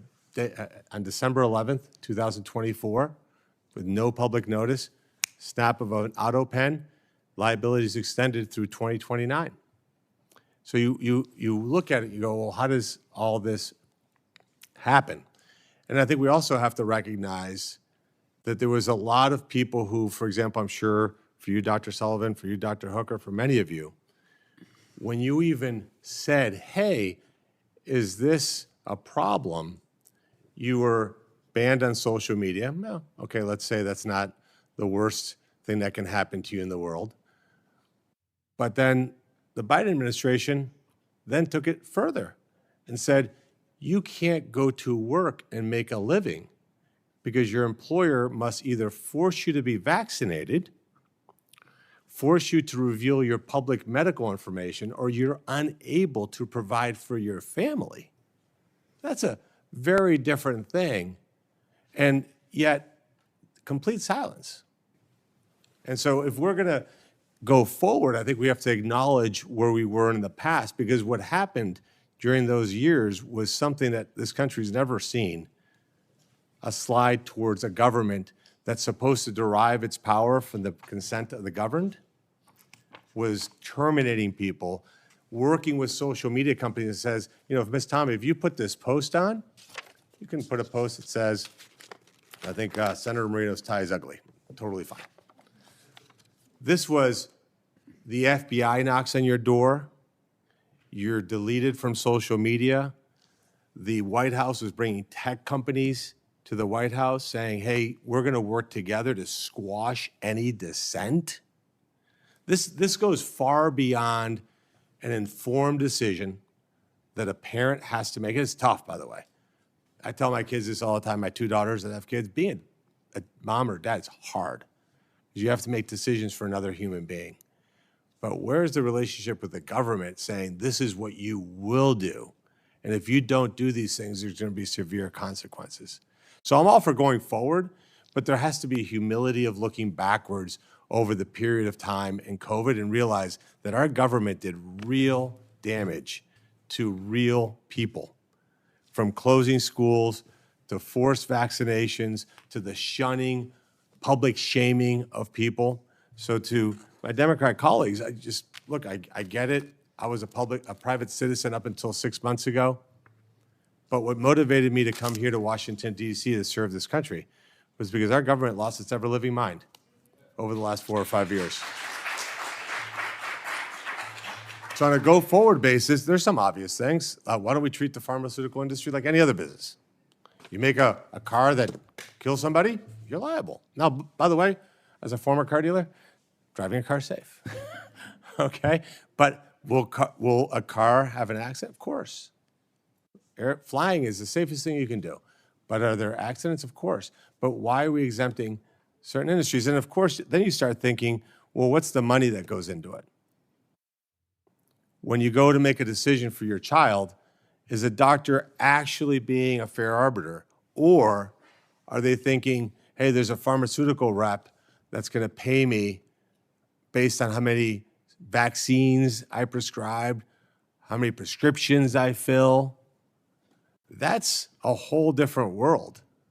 And we've seen it not just on vaccines, but in the family that controlled Purdue Pharma, they're on a beach somewhere, and they're billionaires. And they left tens of thousands of people in my state, Ohio, dead. Where's the justice for those people? So if we're going to do this, Mr. Chairman, to our ranking member, we need to get serious about understanding that there's a lot of entanglements between special interest groups, lobbyists, with zero accountability. Because finding Purdue Pharma did nothing for the Sackler family. Sackler family are still living a great life. And the people who profited severely from the COVID-19 vaccine are living a great life. They're not sitting here like all of you having a different conversation. So if we're going to do something, the North Star has got to be medical freedom. I get to decide. I get to decide what's good for me and my family with proper information. And if I'm given improper information, just like in any other industry, there's got to be accountability. And these industries that produce bad behavior, the executives, the people who charge those people to do these bad things have got to feel personal repercussions. Because if that's not the guidepost in which we do this, then all we're going to do is have wasted these great people's time. So I'll end where I started. I'm hoping that, Chairman, what comes out of this is actual progress. Because when I hear your stories, it breaks my heart, and I know it's a life sentence for all of you. This isn't something where tomorrow you snap your fingers and your emotions leave you. It's going to be with you. I can see the pain in each and every one of you. And I'm hoping my colleagues see that pain and that we actually move the ball forward to get something done. Thank you, Mr. Chairman. Thanks, Senator Marino. So Ms. Tommy, when I'm watching the video and I watch the one mom whose child died of SIDS, describing her SID support group, and every parent was talking about the vaccine. And my guess is none of their doctors talked about a vaccine. They just called it SIDS. When the other woman, the last woman whose child died, and the doctor was asking about the vaccines, when she asked the doctor, would you put that in writing? The doctor said, no. In your testimony, you said when you went to your doctor talking about how Billy was having seizures. Well, that's perfectly normal. That's common. I mean, I find that jaw-dropping. Yeah, and it's the same story over and over again. And in fact, it is common. That's what I want to ask you. Because it's on the insert of the MMR vaccination, on the insert in bold letters, the seizure, so it is common. The pharmaceutical company have told us in the insert. It's the pediatricians that don't tell us what could happen to our children. They're the front line for us with our babies, and we trust them. By the way, what is the truth? Because I hear back and forth. I mean, do pediatricians get incentivized with percent vaccination of their... Yes. Dr. Paul Thomas has done a very good video on that, and many other pediatricians have followed. Maybe Dr. Hooker could answer better on that. Yeah, they're typically incentivized directly by HMOs. HMOs buy and sell vaccines, so vaccines are big businesses for HMOs.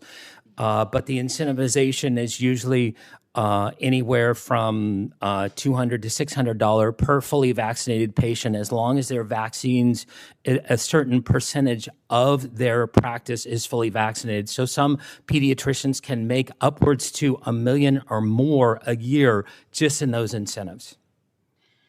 I've also heard stories of pediatricians basically firing patients because they won't get vaccinated, because that is correct. We hear that story over and over again. And also the lies that the pediatrician tell us that our baby will die if we don't get vitamin K at birth. The baby will bleed out before it gets to the car. And these stories, if you don't get the HPV vaccine, then you will die of cancer. These parents have told us these stories, and they're the same over and over again. How can they get away with lying like that to us, the parents? So we have a doctor on the panel, Dr. Sullivan. Outside of your testimony in terms of your own COVID injection, and I call it injection because it's not a vaccine, your own injury, can you enlighten us in terms of the attitude of most doctors when it comes to vaccines, what kind of training, what kind of information they have? And by the way, do you also find it jaw-dropping that a pediatrician would tell a mom when their baby's having seizures, oh, that's perfectly normal after vaccine? I agree that is jaw-dropping. The training for vaccines now is limited to memorizing the schedule. In the preparation for this testimony, I reviewed my historical textbooks about vaccination chapters. And Senator Blumenthal, I want to commend you for really an excellent summary as an attorney about the history of vaccines. I'm actually very enthusiastic about vaccination. Your story about the history of the deaths of smallpox, the lives saved, is convincing. I don't think, I'm not sure I follow your comment. Well, you gave a summary. So the history of vaccines. So I'm actually, it may surprise you, I'm enthusiastic about vaccination. So when we look at the history of vaccination, smallpox was so successful that it's not even on the schedule anymore. It was a success. Then followed vaccinations to bacterial toxoids. That's the DTP vaccines. And then there was vaccination to viruses, MMR. And you talk about polio. That was a great fear in my mother's time. And we know, and I haven't seen these cases. I've seen maybe 2 cases of pertussis in my career, and I read about measles. I've never seen it. I wouldn't recognize these things. So we know from experience it's successful. What we're missing, though, and this is not taught in medical school, is there's a cost to this success. There's a cost to manufacturing the medicine and the research. There's a cost to administer it. And there's the hidden cost of injuries, and we do not know what that is. It is not studied. It's not taught. Senator Johnson, does that answer your question? Sort of. Okay. Sort of. Well, I want to be clear, too, and I'm not vaccine injured. I'm injured by an mRNA therapeutic. I was very careful in my testimony to use the word shot. So while I have you, because again, I was warned early on because I was talking to people highly skeptical of the mRNA. Mm-hmm. One doctor beside himself, understanding what his colleagues were going to do, inject something into the human body that would turn the human cell into a manufacturing site for something that's toxic to its body. It's like, gee, what could go wrong? Yes. Encapsulated in a lipid nanoparticle designed to permeate difficult to permeate barriers like the blood-brain, like the placenta. You knew it wasn't. They knew it wouldn't. They knew it didn't stay in the arm, and yet they lied to us. Oh, they lied to us. That was not told at the time. So again, I would say that a doctor telling Ms. Tommy that a seizure after a vaccination is perfectly normal. No, it isn't. That's a lie. Yes. I mean, it's a jaw-dropping lie. But talk about the spike protein, because what we're hearing now is what I'm seeing is everybody, it's all being blamed on long COVID. The brain fog, it's all about long COVID. No, once again, complete state of denial. Well, the nasty part of the coronavirus is the spike protein. Yes. That is the antigen that the mRNA injection caused the body to produce. Yes, it's a biologically active molecule. molecule. So maybe it's the vaccine that's causing the brain fog, and the neurological injuries, and the death, and the strokes, and I can't remember what it's called, the lining inside your your blood vessels. I mean, that's, I think, your problem, right? Vasculitis, yes. Yeah. Inflammation of vessels. So talk a little bit about what you found out now that you've done your research in terms of the spike protein. And when you've got, at least in the virus, it hopefully would clear, but with the mRNA, it's not real mRNA, it's modified. It's modified to not be destroyed by the body, to keep circulating. Now we have studies that the mRNA, that modified mRNA, it's circulating the body for months. We haven't done that in much studies to find out how long, but we're finding it in tumors, we're finding it in other autopsy body parts, that type of thing. Can you just talk about that, and then we'll turn it back over to Senator Blumenthal. You're correct. There are many ways to lose with this new mRNA technology. There are problems with lipid nanoparticle. There is a separate set of problems with synthetic mRNA. It persists in some people 700 days and counting now. There will always be a problem when you load the instructions to make a protein in that it will present on the surface of the cell and will become a setup for autoimmune disorders. Separate from that, spike protein in and of itself is biologically active. And to understand what happened to my injury, I found researchers who had predicted this was going to happen. It causes cells to grow and divide when they should not. It was published in December 2020, although not widely known, that was causing damage to placenta and to lung. I was probably one of the very few doctors that knew that that shot did not stay in the arm, and I don't even know how I found that information, but I would say that was virtually unknown, and later I found this out to be true. I only found out spike protein was toxic later when I met the researchers, and I asked, how did you think to research that? Because they knew in 2005 with SARS-1 that spike protein alone, without the virus, would be enough to harm an animal. Later, in the research of the original novel bat human coronavirus, this is the 2015 research at UNC with Dr. Ralph Barrick, NIH, and Wuhan Labs. That was the gain of function research, and so they had a SARS virus that became more lethal, more transmissible. They attempted to do a vaccine for that trial. That was a traditional vaccine, not mRNA. They had vaccine-induced harm and lethality in the animals, and in the pathology slides of those animals, this is mice, you can see the same vascular lung damage that we're seeing today with SARS-2. So they knew all of this. They Yes. knew this. Yes. They knew this. Yes. And This yet was they knowable. lied to us. They rolled this out. Billions were made. They called it safe and effective. They mandated it, and they knew this. That is correct, Senator. Senator Blumenthal. Thank you. In closing, I just want to say I appreciate all the witnesses being here today. My opening statement, I think, still stands. Vaccines for smallpox, polio, measles, whooping cough have all saved lives, and they've been proven safe and effective.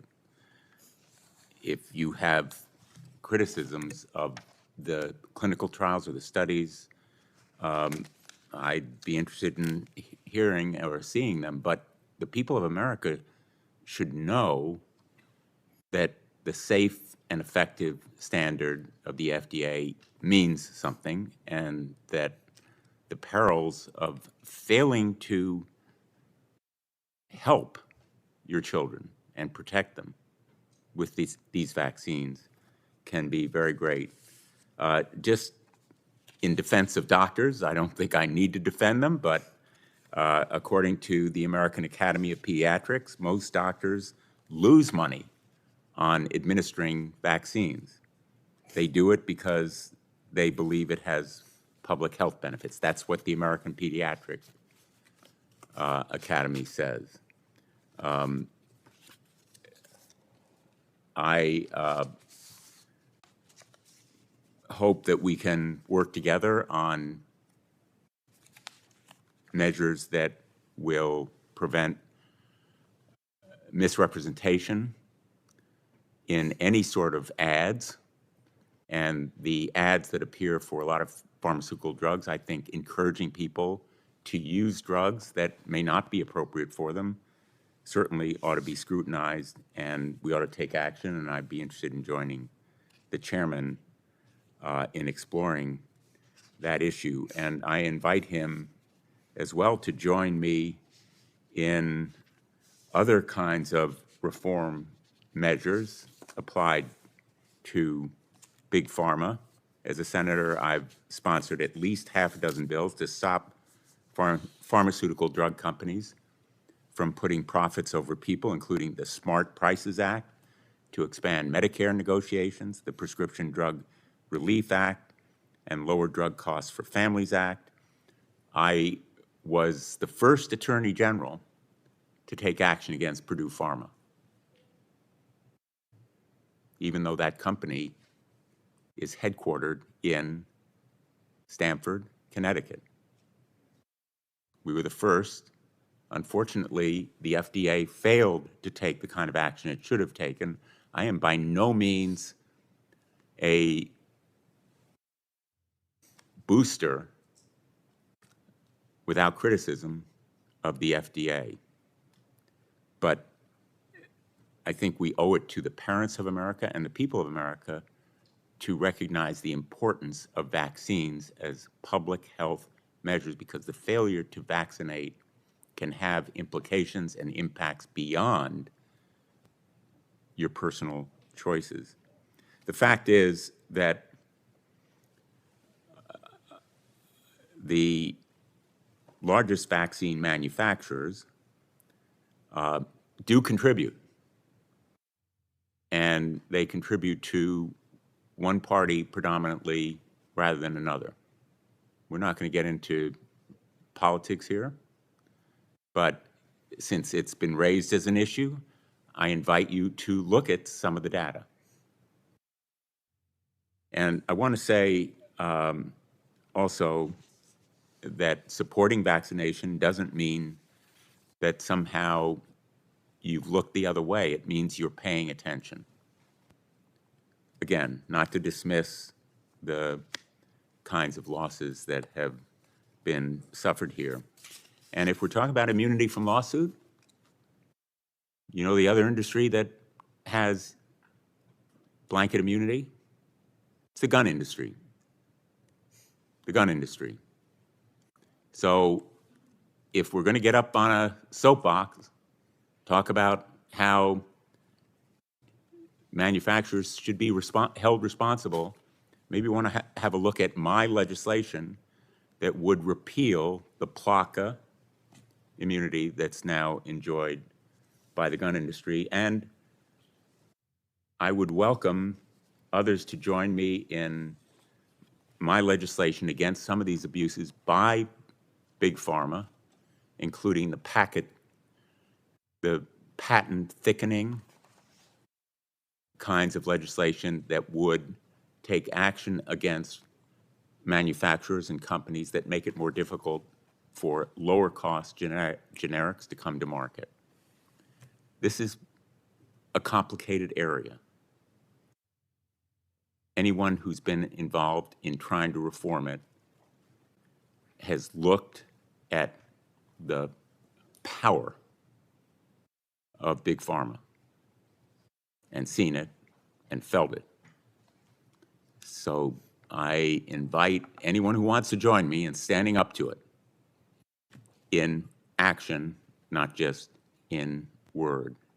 And again, my thanks, Mr. Chairman. I have to go to another commitment at 5 o'clock, and we have a vote at 5:30, so Okay. We're coming to the close. Well, I appreciate your participation. I've got a lot more questions, so thanks for attending.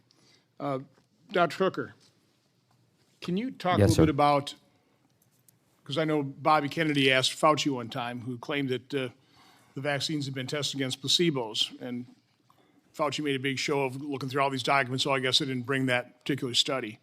Can you talk about whether or not any of the vaccines on the childhood schedule have ever been tested against a true placebo? In terms of FDA trials, in the Center for Biologics Evaluations and Research under the FDA, there has never been a clinical trial on a childhood vaccine that has had a true saline placebo. The only saline placebos that were done were on the COVID-19 shots, and those placebos basically were essentially null and void because they started to offer the vaccine itself to the control group within 10 to 14 weeks of the start of the trial. So no, there are no placebo-controlled trials that use a true saline placebo. In previous hearings and events, talking to Aaron Seary, he really does lay out a pretty shocking, a bunch of facts in terms of the very small period of some of these trials and some of these vaccines. Can you comment on that? Yes, if you look at the clinical trials that were done, say, for example, by the hepatitis B vaccine, some of the clinical trials looked at adverse events after the vaccine in a duration of 48 hours. Some of the vaccines regarding Haemophilus influenza B and the DTaP vaccine, the window for adverse events was 4 days or 5 days. And so we know that many serious adverse events obviously happen after that window. So these serious adverse events within 48 hours, 4 days, or 5 days, they would not be recorded and they would be completely opaque from the public and from the FDA. So for the COVID trials, they basically inoculated, they injected the placebo group, so we don't have a control group anymore. No, we have no long-term So we have no studies. data, and even there, it sounded like they doctored the trial data. They delayed reporting some of the deaths. There were actually more deaths in the injection arm of the trial versus the placebo arm. Is that correct, Dr. Sullivan? You're shaking your head? That is completely correct. And I only learned that later, maybe a year after, but there were more deaths in the treatment group than the placebo group. That wasn't exactly publicized in the corporate media. No. I wouldn't call a trial that lasted 48 hours or 4 days an extensive test. Would you, Dr. Hooker? Not at all. The VAERS system, what was it? It was a Harvard study conducted, correct? That showed yes. what, 1%? I guess they estimated about 1% of all vaccine injuries are actually reported to VAERS? That is correct, about 1%. This was you're referring to a study by Ross Lazarus et al. From the Harvard Pilgrim Medical Group. It was a study actually sponsored by the CDC themselves, and they estimated that about 1% or less of all vaccine adverse events were being captured by VAERS. So what do you estimate the rate of vaccine injury? You've done a lot of studying on this? Absolutely, and I think going back to that same publication, again, it's CDC dollars, and they found that in their study group, they looked at the Harvard Pilgrim HMO over 3 years, and they looked at every individual needle stick, and they found that there were, for every 39 needle sticks, there was one serious adverse event. So that's 1 in 39. It's not 1 in a million. It's not 1 in 2 million. It's 1 in 39 needle sticks.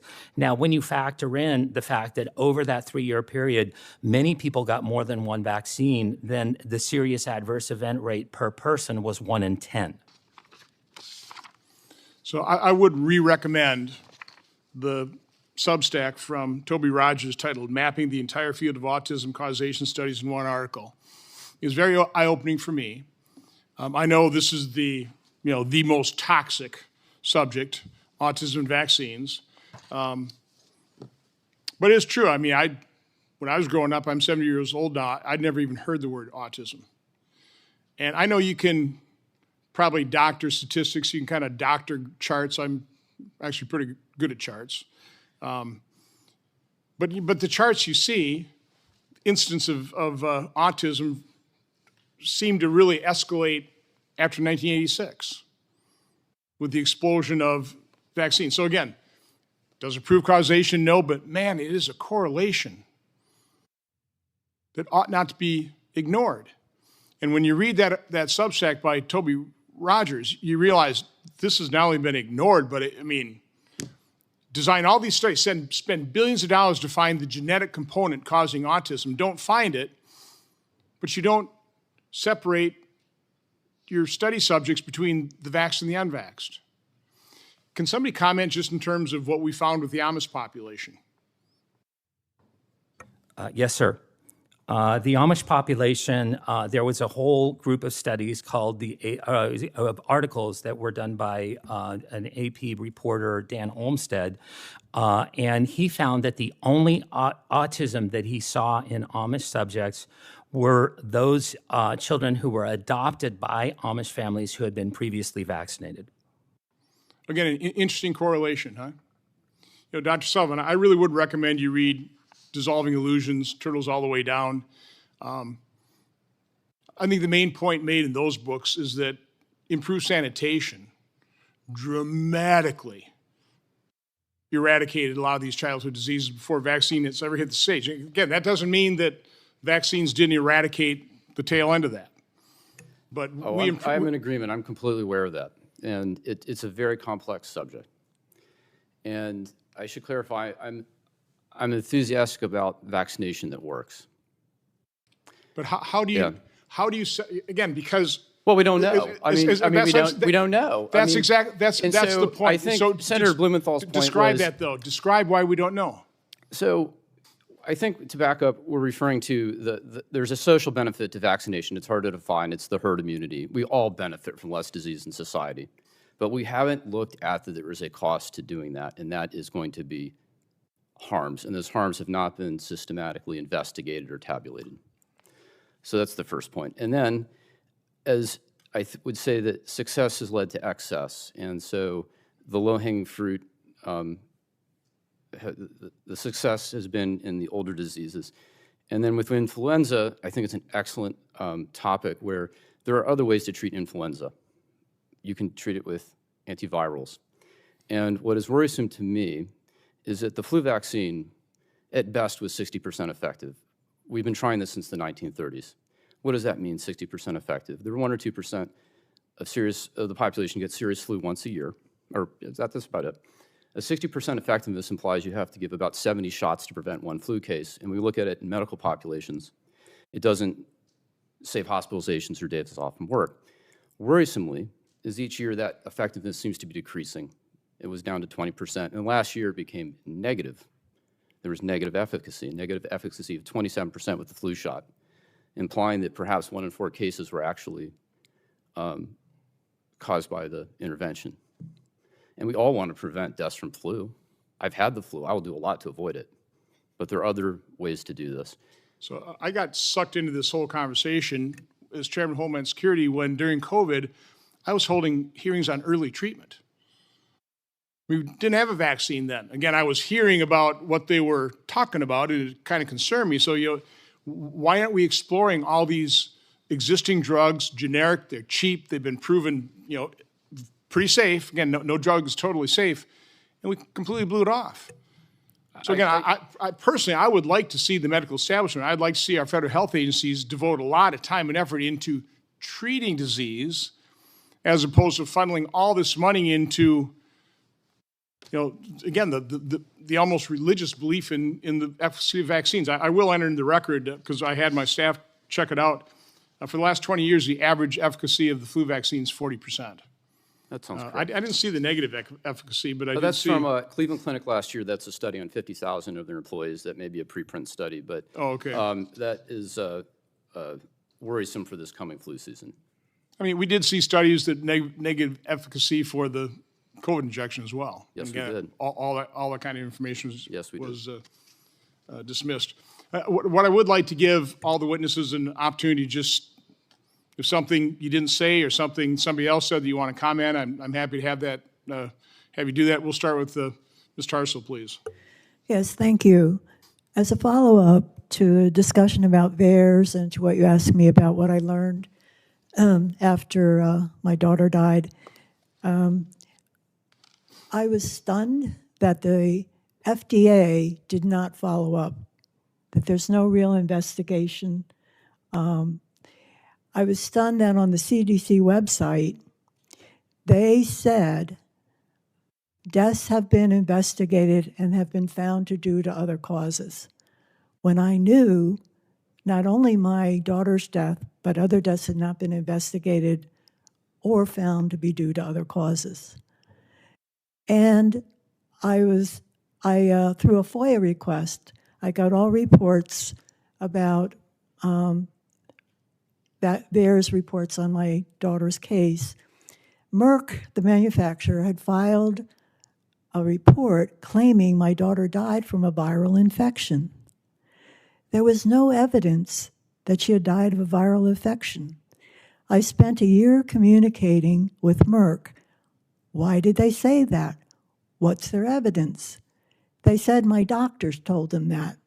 So I went to my doctors. I got letters from the doctors stating that no one, neither they nor anyone on their staff, had ever reported that my daughter died from a viral infection. Yet, Merck has that not only in the VAERS report, but on a system called the Worldwide Adverse Event System that is available to doctors. And I guess doctors look at that to get an update on vaccine injuries or concerns. And once it's dead there, they never remove it, even if it's inaccurate information. So I think that's another area in terms of what information is available from authorities, what information is available to doctors from the manufacturer, and what information we get from informed consent. Very big areas that need to be investigated. Thank you. Thank you. Mr. Stein. Thank you again, Senator Johnson, for letting me speak. I wanted to thank everybody again who's at this table sharing their experiences. I know it's really tough to do, and I don't want anything that no loss should ever happen, and it's a very sad thing. And I feel for you guys. I feel for everybody at this table who has suffered that. And I just want to make a point about the influenza antivirals. We know that antivirals need to be prescribed very quickly once people are diagnosed with flu, and that oftentimes antivirals are not effective after the first 24 hours that people feel symptoms. So, we have to think about the fact that, yes, we want to be able to treat and make sure everybody is healthy, but we also have to think about the logistics of this as well, in addition to just saying, it's easy to say, well, everybody should be able to get treated and everybody should be fine afterwards, but we have to think about the logistics and the reality that is not all antivirals are going to be super effective, and not all flu treatment and all vaccine preventable disease treatments are going to be 100% effective all the time. Understand. That's why I want to put more effort into researching for treatment. Dr. Hooker. Thank you, Senator Johnson. As a parent of a vaccine-injured child, I've been to D.C. many, many times. I cannot travel with a vaccine-injured son to the extent that obviously it needs to happen. I am competing against a pharmaceutical lobby of 1,600 lobbyists. That's 3 lobbyists for each member of Congress, and millions of dollars that are being exchanged into campaign coffers, into C4s. This is insane. It cannot continue on. And the individuals, I'm so thankful for you. I'm so thankful for being recognized as a parent of a vaccine-injured child who spends anywhere from $25,000 to $50,000 a year out of pocket, unreimbursable medical for having this particular voice. But really, one of the things that has always been very, very difficult and very, very discouraging is coming up against the big pharma lobby, which is almost 3 times bigger than the next biggest competitor. No, you're outgunned. And again, I was actually very pleased to hear Senator Blumenthal with an open mind toward what we need to do with that compensation fund for both normal vaccines as well as the COVID injection fund is a joke. I mean, it's awful. And, absolutely. Okay. Dr. Sullivan. 2 points with VAERS, and I know you like charts. If we were to go to 2019 and I were to show you a chart of the adverse event reports to VAERS, there were about 20,000 reports for all vaccines, including flu vaccines. In 2021, 2022, if I made that chart a foot high so you could see it from there. We had it in the last hearing. Oh, did you? Yeah. It would go 50 feet high. I mean, it literally went from 20,000 to over 1 million. The other key point about VAERS, and we've talked about the underreporting factor of at least 40, maybe 100, we don't know for sure. It is reactive, no, it's not proactive, and it absolutely will not catch a novel complication. I cannot state that strongly enough. It will miss any novel complications. We have a novel gene therapy, a novel therapeutic, a novel virus, and we have novel complications. Thank you. Just a quick comment. I think part of the problem it doesn't catch these things is they don't want to find them. Okay? They don't want to know the truth. I mean, that's a real problem. Ms. Tommy. First of all, thank you again for today and listening to us.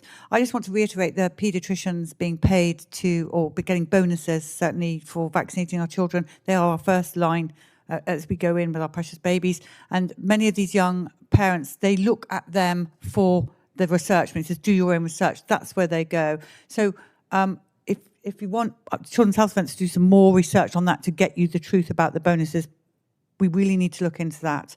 Because that's, again, is what I think is killing a lot of these babies and children, is the pediatricians and their advice, their lies. Well, to me, that's just a huge conflict of interest. Exactly. It just is. Ms. Murata.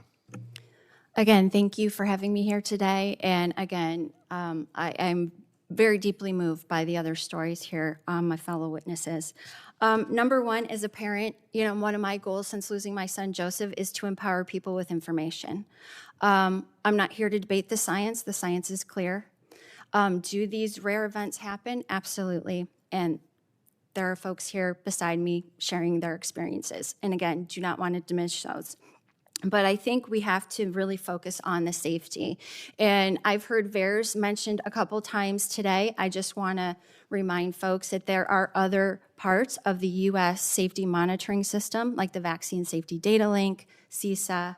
VAERS is not the only part of that safety monitoring system. And I did want to just round back on the flu vaccine effectiveness. When Dr. Sullivan quotes upwards of 60%, it's really important to understand what that measurement endpoint is. And when we talk about 40 to 60%, it means against medically attended illness.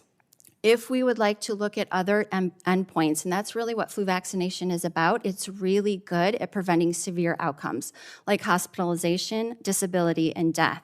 And if we look at the figures for the 24-25 season, the preliminary vaccine effectiveness, and these are interim numbers, the final ones will come out from CDC in September, 63 to 78% effective in kids against hospitalization. So I think it's also important as a scientist that I point out that when we are talking about statistics and numbers, that we put those into context, and there are different measurement endpoints when it comes to vaccine effectiveness. So again, I'm a mom. That's why I'm here today. I'm trying to prevent what happened to me from happening to other people, but I certainly appreciate, and I also am very moved to hear you and Senator Blumenthal talking about collaborating on VICP at Vaccinate Your Family. We definitely think there can be improvements as well. We put out a State of the Immune report earlier this year that has some specific things that Congress can do. So I'm very excited to see that conversation moving forward. And again, thank you for your time and having me here today.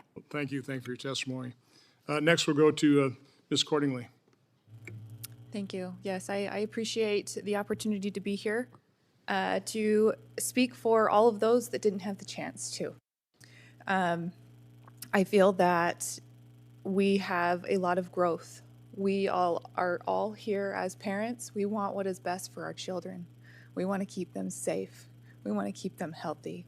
I think we can all agree on that that is our utmost priority here. The problem that lies is we have too many conflicts of interests. We have the pharmaceutical companies in the medical schools. Their roots are dug deep. And when you have the pharmaceutical companies that are selling the drugs, also teaching the doctors what needs to happen, you're having a broken system.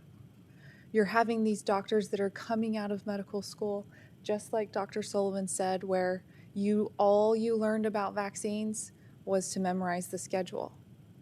You didn't learn about how to recognize the illnesses, and that's part of the problem. If we have something that is trying to prevent these illnesses, there's no 100%. These illnesses are still going to be around. Why are these doctors not being taught how to recognize these illnesses and a proper treatment protocol to help prevent any kind of adverse effects from those illnesses?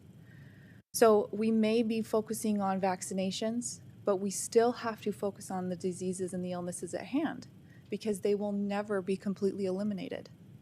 And without that complete elimination, we still have to have the education there. And if we don't have that proper education and proper treatment plan in place, we're going to continue having both sides of where we have children that have passed from the illness. And then if we do not have the proper procedures put in place and we do not have that true saline placebo studies done to show the true safety and effectiveness, then we're going to continue to see our children be damaged and killed by the very thing that we are trying to protect our children in this world for. So thank you for allowing me to come here and to speak for all of the other parents that were not able to be here to speak from decades ago even.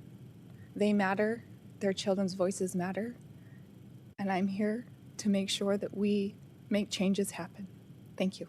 Well, again, thank you all for your very important and I would say powerful testimony. On purpose, we sprinkled the witnesses together. We didn't just have 2 on one side and 5 on another. I'm hoping we bridge the gap. These are all true stories. They're all heartbreaking. There are good points made, I think, on all sides. And what we're trying to seek is the truth.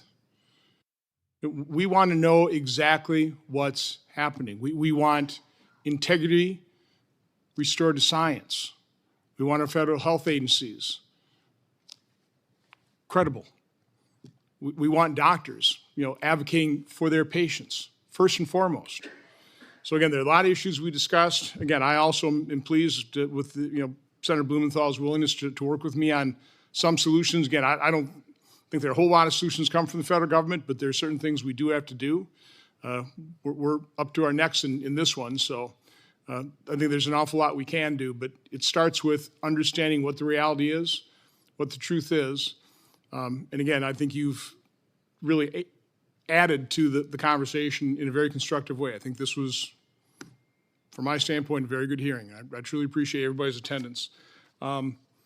There may be other people with other stories to tell. I think if you're vaccine injured or know somebody who is, I think certainly Children's Health Defense.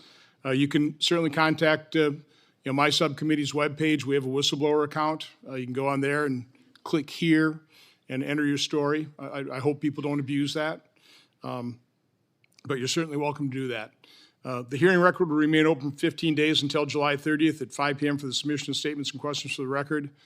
Thank you all. This hearing is adjourned.